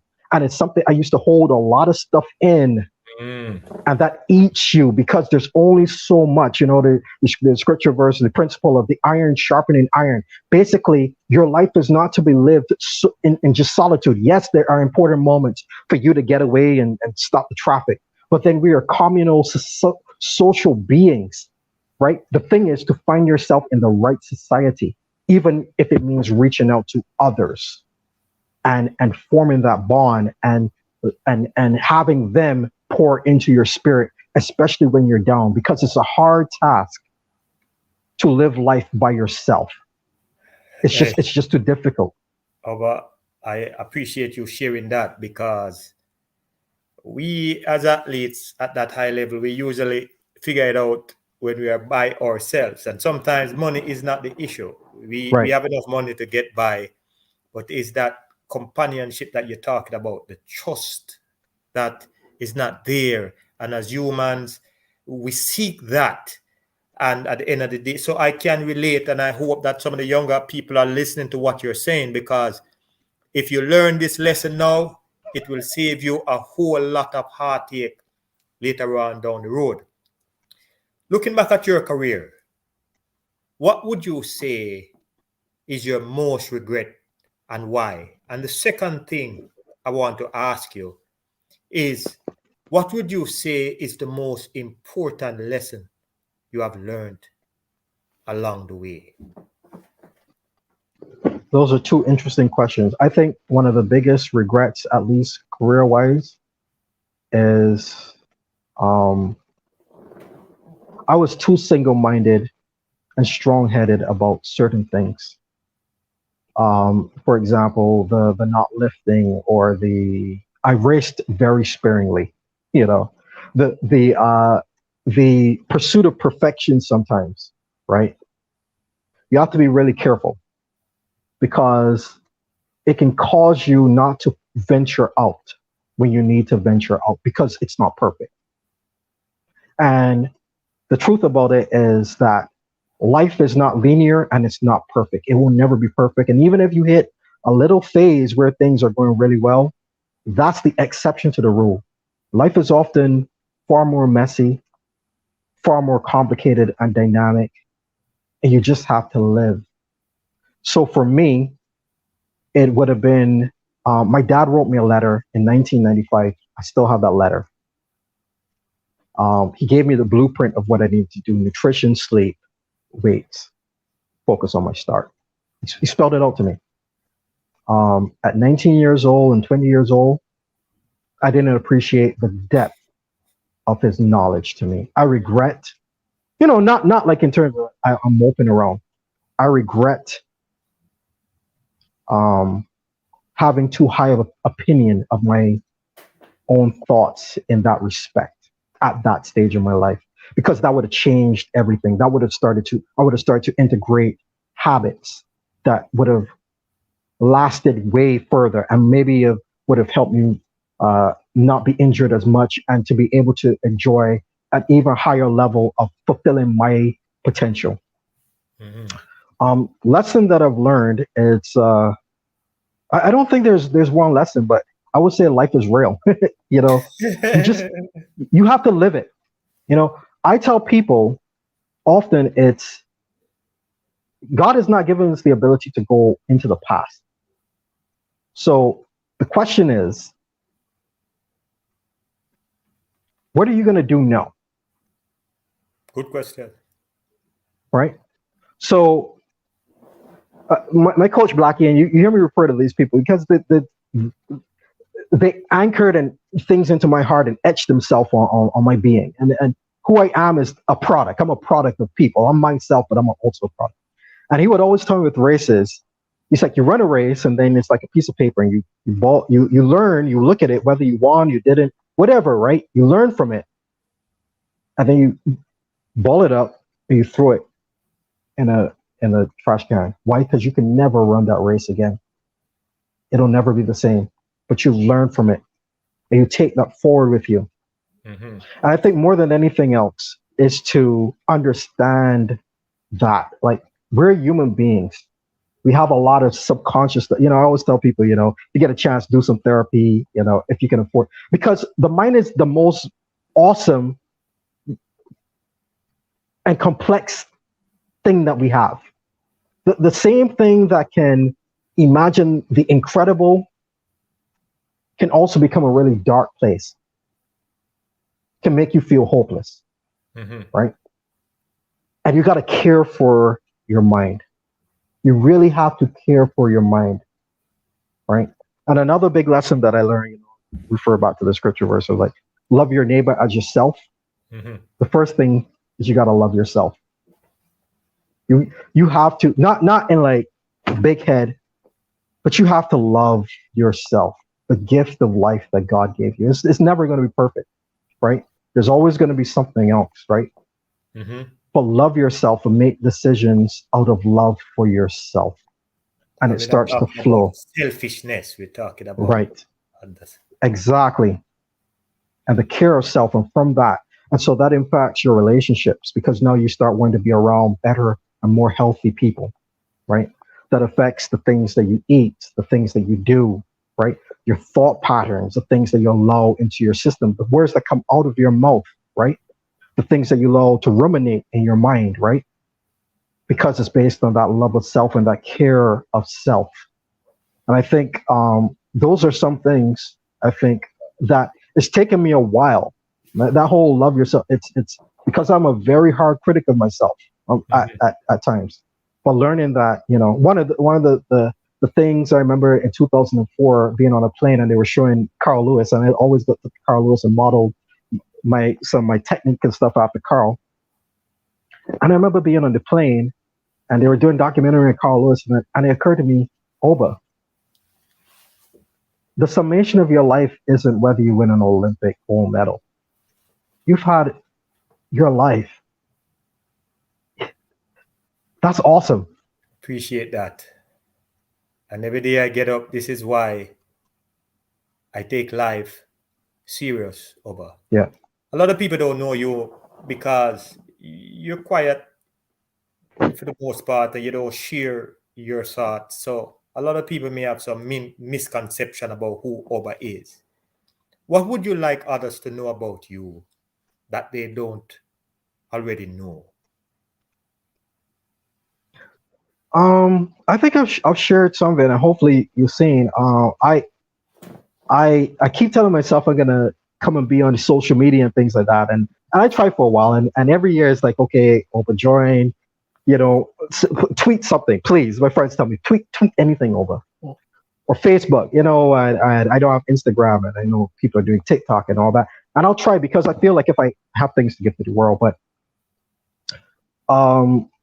but I think it's that I'm a human being, right? And I'm a human being who, just like other people, I have been given, some gifts. I was fortunate to be in an environment and around people who have allowed me to reach a certain height. But I'm human. I make mistakes. I hope that I'm getting to the better version of myself. And I really actually care for people. I care a lot about people. I care about how people are doing, right? Like I said, we're here for a relatively short period of time, and I really just care for people. I like to see people doing better. I like to see people. A lot of people come to me for advice on various things, and I'm a tough love kind of guy. I'm analytical and stuff like that. But at the end of the day, I like seeing people feel that they can do better in life. Like there's hope. My dad always says, once there's life, there's hope. And to really, like, I enjoy being alive. I wish the things I wish I had more money and, all the other stuff, but I enjoy being alive. I'm thankful that I'm alive. I'm thankful for my experiences in life. Right. And, it's I'll put this out there. It's like, for a long time I've thought about, tombstone. Hopefully someone listens to this, reminds a parent. I've never actually expressed this in public. It's whatever date, for whatever dates. And they say, they say he was passionate, compassionate, and resilient. I passionate about a few things, very passionate, compassionate toward others. People are people, and resilient. You got to keep fighting until you can no longer fight, until it's your time to go. You just fight. You have to fight in life. Life is tough at times. You just have to fight. And even if it includes getting others with you to help you, or to protect you in that moment, but you got to be prepared to get out there, ups, downs, whatever, because this is it in terms of our existence as humans. This is all we have. So you got to fight, man. Well, the history shows you are a fighter. We all now get a better understanding of your philosophy. I love what I hear, and I'm sure others love what they are hearing. It wasn't our intention to stay for so long, but the good thing is that the people are here. They are tuning into what you are saying.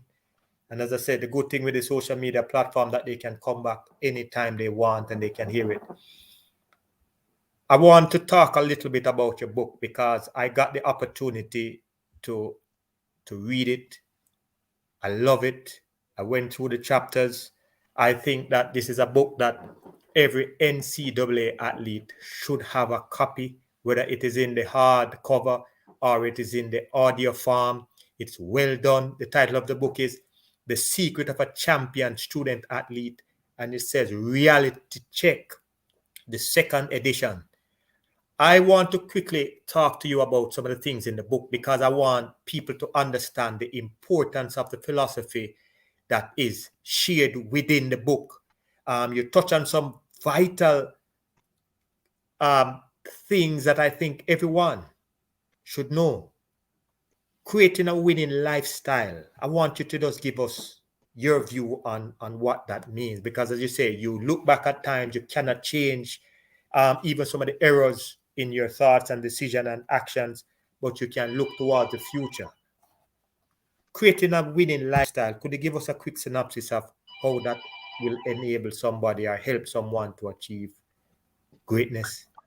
Yeah, thank you. Thanks, Greg. This is the second edition. I wrote one many years ago, and then I went to law school and had a career change and everything else. And over time, like even the mentoring the athletes that I do and seeing, realizing that guess what, young people will always have challenges and struggles. And so the winning lifestyle, really what it's about, it starts with the mind, right?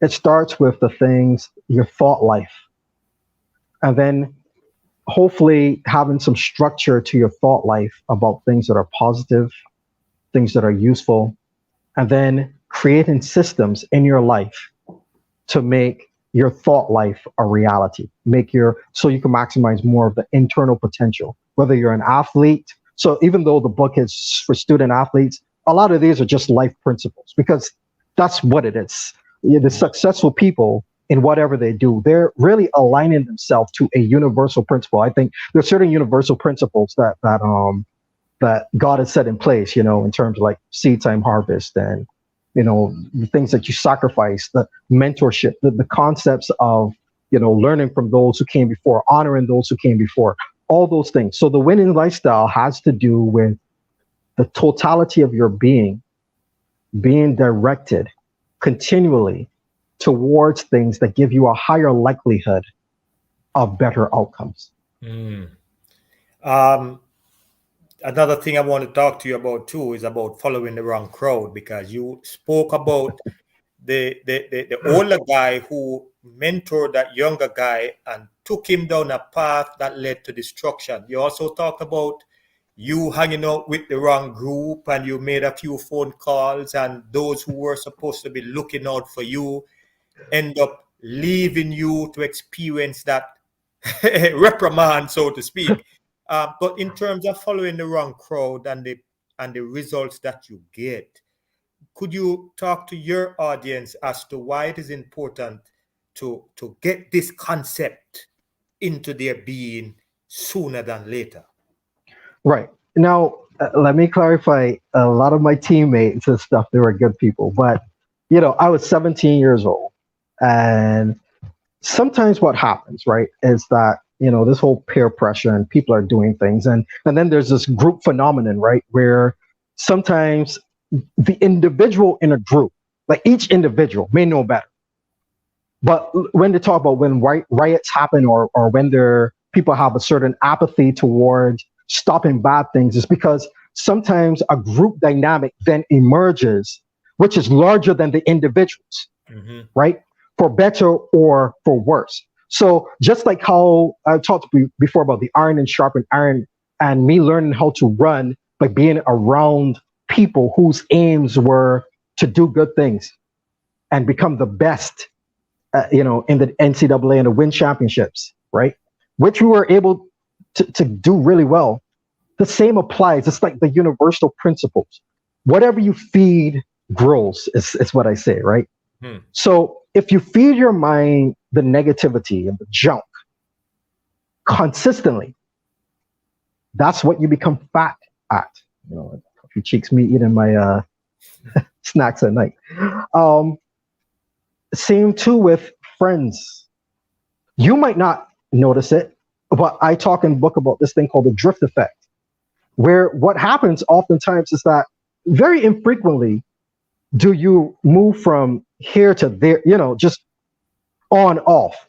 What often happens is that you start drifting along And all of a sudden, what used to be land and the shoreline, you don't find it anymore because you start to put yourself in environments or around things, the music you listen to.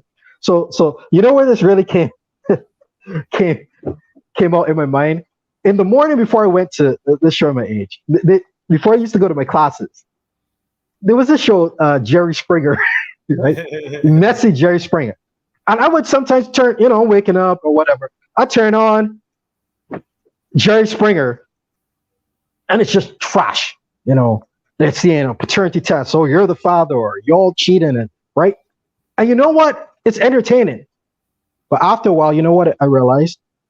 My day started to go with this junk in my mind, and it would take me hours before I could clear out my mind to come to a place where I'm thinking, okay, focus on work, focus on this, focus on that. And oftentimes people underestimate how the inputs of their life, the music, the shows that they watch, all these reality shows, how they're subconsciously shaping the mind. A lot of times we take for granted the fact, like we see things, for instance, on TV and on our shows on Netflix or whatever. And those things aren't real. They're scripted by groups of people who sit down with an agenda. These devices that we have, one of the things I talk about in the book is the addiction to social media, right? Where studies show, the release of dopamine, which is the feel-good drug, right? That when they use psychologists to help them design apps to keep you addicted, to keep you constantly looking out at the world for the next, and you not feeling good about yourself, right? You have to be really careful about the environment you set for your mind. There's a scripture verse in Proverbs which talks about guard your heart with all diligence, for out of it the issues of life, which is basically the concept of just be mindful, be careful. The company you keep, the things that you entertain, because from it, right, is how you start to live. And oftentimes this is subconscious. And so, I haven't mastered it. Me mentally knowing it doesn't mean I've mastered it. But, one of the things that Dan told me in that year when he said I had to work on my mental health is to start to be able to identify things quicker, and then to be able to have the tools. Because some people tell you, hey, I'm messed up, right? But then you need the tools, and you need to be able to identify. So for me, I describe things with some of my friends. I would tell them, the storm is coming. That's when I feel like darker days are coming. I might start reaching out and say, hey, the storm's coming. And the tools to be able to deal with life so that you can start living a winning lifestyle. As I said before, I personally endorse that book. I love it. There are two more things that I want you to touch on in the book so others can understand where you're coming from, because I've seen a lot of people start something and they can't seem to finish it. And it's a new year now. They may think that we're going to start something new and we're going to finish it. You talk about staying focused on your purpose, and you talk about struggling with identity. Could you just touch on those two aspects? Because I think today we continue to get off course, and we sometimes don't seem to understand or know who we truly are as human beings. So could you touch on that and tell your audience how this information, if they apply to their own lives daily, the impact that it will have on them? Yeah. So the self, and understand the self, as you would know, it can be complicated, right? I say this is one of the analogies that I give. I'm giving you a preview to a book that I hopefully will be writing. But it's when you consider life, we have no choice about some of the most fundamental things of our existence. We don't choose our parents. We don't choose when we'll arrive on Earth, right? The time span of our, when we enter Earth. We don't choose the most, our initial socialization toward the world. In fact, if you think about it, when we're in the womb, right, it's a dark place. And then we are brought into this light. And then we have to figure out how to live. Some of us are fortunate to have good people around us and good things around us, which illuminate more of the path. And then, as we talked about, everyone doesn't come from that. But still, that's the duty of every person, and it's possible, right? So what I then say is you have to take on the responsibility of your life, right? You have to be responsible for outcomes in your life, right? And to do that, you have to have a greater sense of who you are. People often ask me about purpose, right? So there's this, the late Dr. Miles Monroe. He was a preacher from the Bahamas, passed away probably like 5 or 7 years ago. And he had this book called In Pursuit of Purpose, right? So for me and maybe for you and I and other people who have skills, whether they're singer or entertainer or athlete, right? You do things and all of a sudden you're good at it. And then that illuminates some of your purpose quicker. And then there are other people who don't see that in their life, right? And one of the things that I say to people is, okay, are you a brother or are you a son or are you a daughter? Okay, so that's one purpose. How can you become better at being a son or daughter? Are you a brother or sister? Okay, how can you become better at that? Are you a parent? Are you in a relationship? How can you become better at that? And I think what happens in the process of you seeking to become better, you refine yourself and find more of who you are. Because to become better often means the taking off of things which bog you down and acquiring things which elevate. So when I think of purpose, I don't think singular. I think I live up multiple concurrent purposes, multiple purposes at the same time. Sometimes there's a brighter spotlight. So if you're a student, you have your school. And I remember my pastor in college telling me this, and he said, listen, there's two things you got to focus on. One is you're a student. You haven't graduated. You need to finish that. Number two, you're an athlete. You have more feats to accomplish. Do those things which are before you, and other things start to fall into place. The refinement of the self, as you start to, what's immediately before, the purposes immediately before you, give and make room for bigger purposes. Everyone is not supposed to be on a platform, and that's fine, but guess what? You can still live out your purpose around the people around you every single day. So I think that helps you with understanding the self, the pulling up of the self. And then, like I said, connecting with people, because as you seek to become better, as you seek to deepen your relationships, for example, if you're a son or a daughter or whatever, as you're doing that, right, you start to deepen relationships. And then there's more within you. And then hopefully you're able to do that with other people, right? And everyone's not going to be totally receptive. And that's the thing about life, right? But that to me is where it's at. And unfortunately, there's so many things distracting us, right? That's the reason there's a premium on entertainment, whether it's sports or music or people going to fetes or whatever. And it's a lot of times people don't want the solitude and quietness of their own thoughts. I think the pandemic hopefully has helped a lot of people with that. Hopefully we'll soon be past this, and hopefully when we get past this, we will start to reintegrate with each other in deeper ways, because we have spent more time with ourselves and living out that purpose. Obadele Thompson, I appreciate you spending the day with us. The intention wasn't to stay so long, but sometimes when you're talking to Dr. Greg, you get caught up in it. I get caught up in it. Right. And I have to respect my guest, knowing that you took away time from your family. You're here celebrating your Father's Day, and you took the time to spend with us. I appreciate the time, the effort. I appreciate your legacy that you built for yourself and your family. And I pray that you continue to inspire others in every way of their own lives. I thank you for coming on this platform, Oba, and I really look forward to having that friendship to continue, not just now, but until we part ways on this earth. Right. I took a piece of your book because I wanted to share it with the audience. And this aspect of it is important to all of us because it talks about our mental health.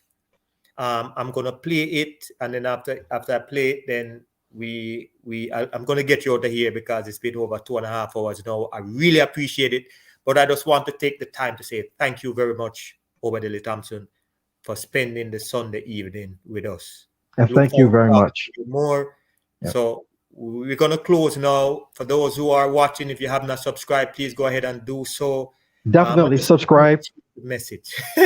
hit like, turn on the notifications and everything. And then before you even play that, thank you, Dr. Greg, for having me on. You know, we've communicated, and I've told you in private, but I'll do this publicly. I really appreciate your spirit. I appreciate what you are doing and what you will do.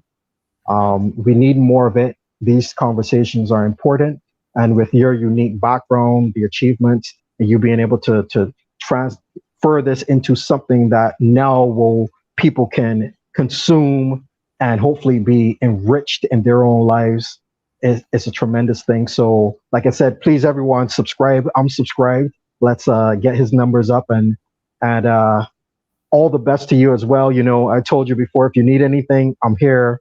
And to those who are watching, whether by live or whether it's live or in the future, hopefully something that we said, hopefully some other content on his channel is inspirational to you and helps you. And that's it. You know, that's what this is about. It's about helping you elevate your life. Mm-hmm. Thank you very much, Oba, and may God continue to bless and keep you all safe. So we're going to play the intro, the book presentation, and then we're going to leave with the outro. Thank you very much, and have a blessed day, everyone. So let's go with the book.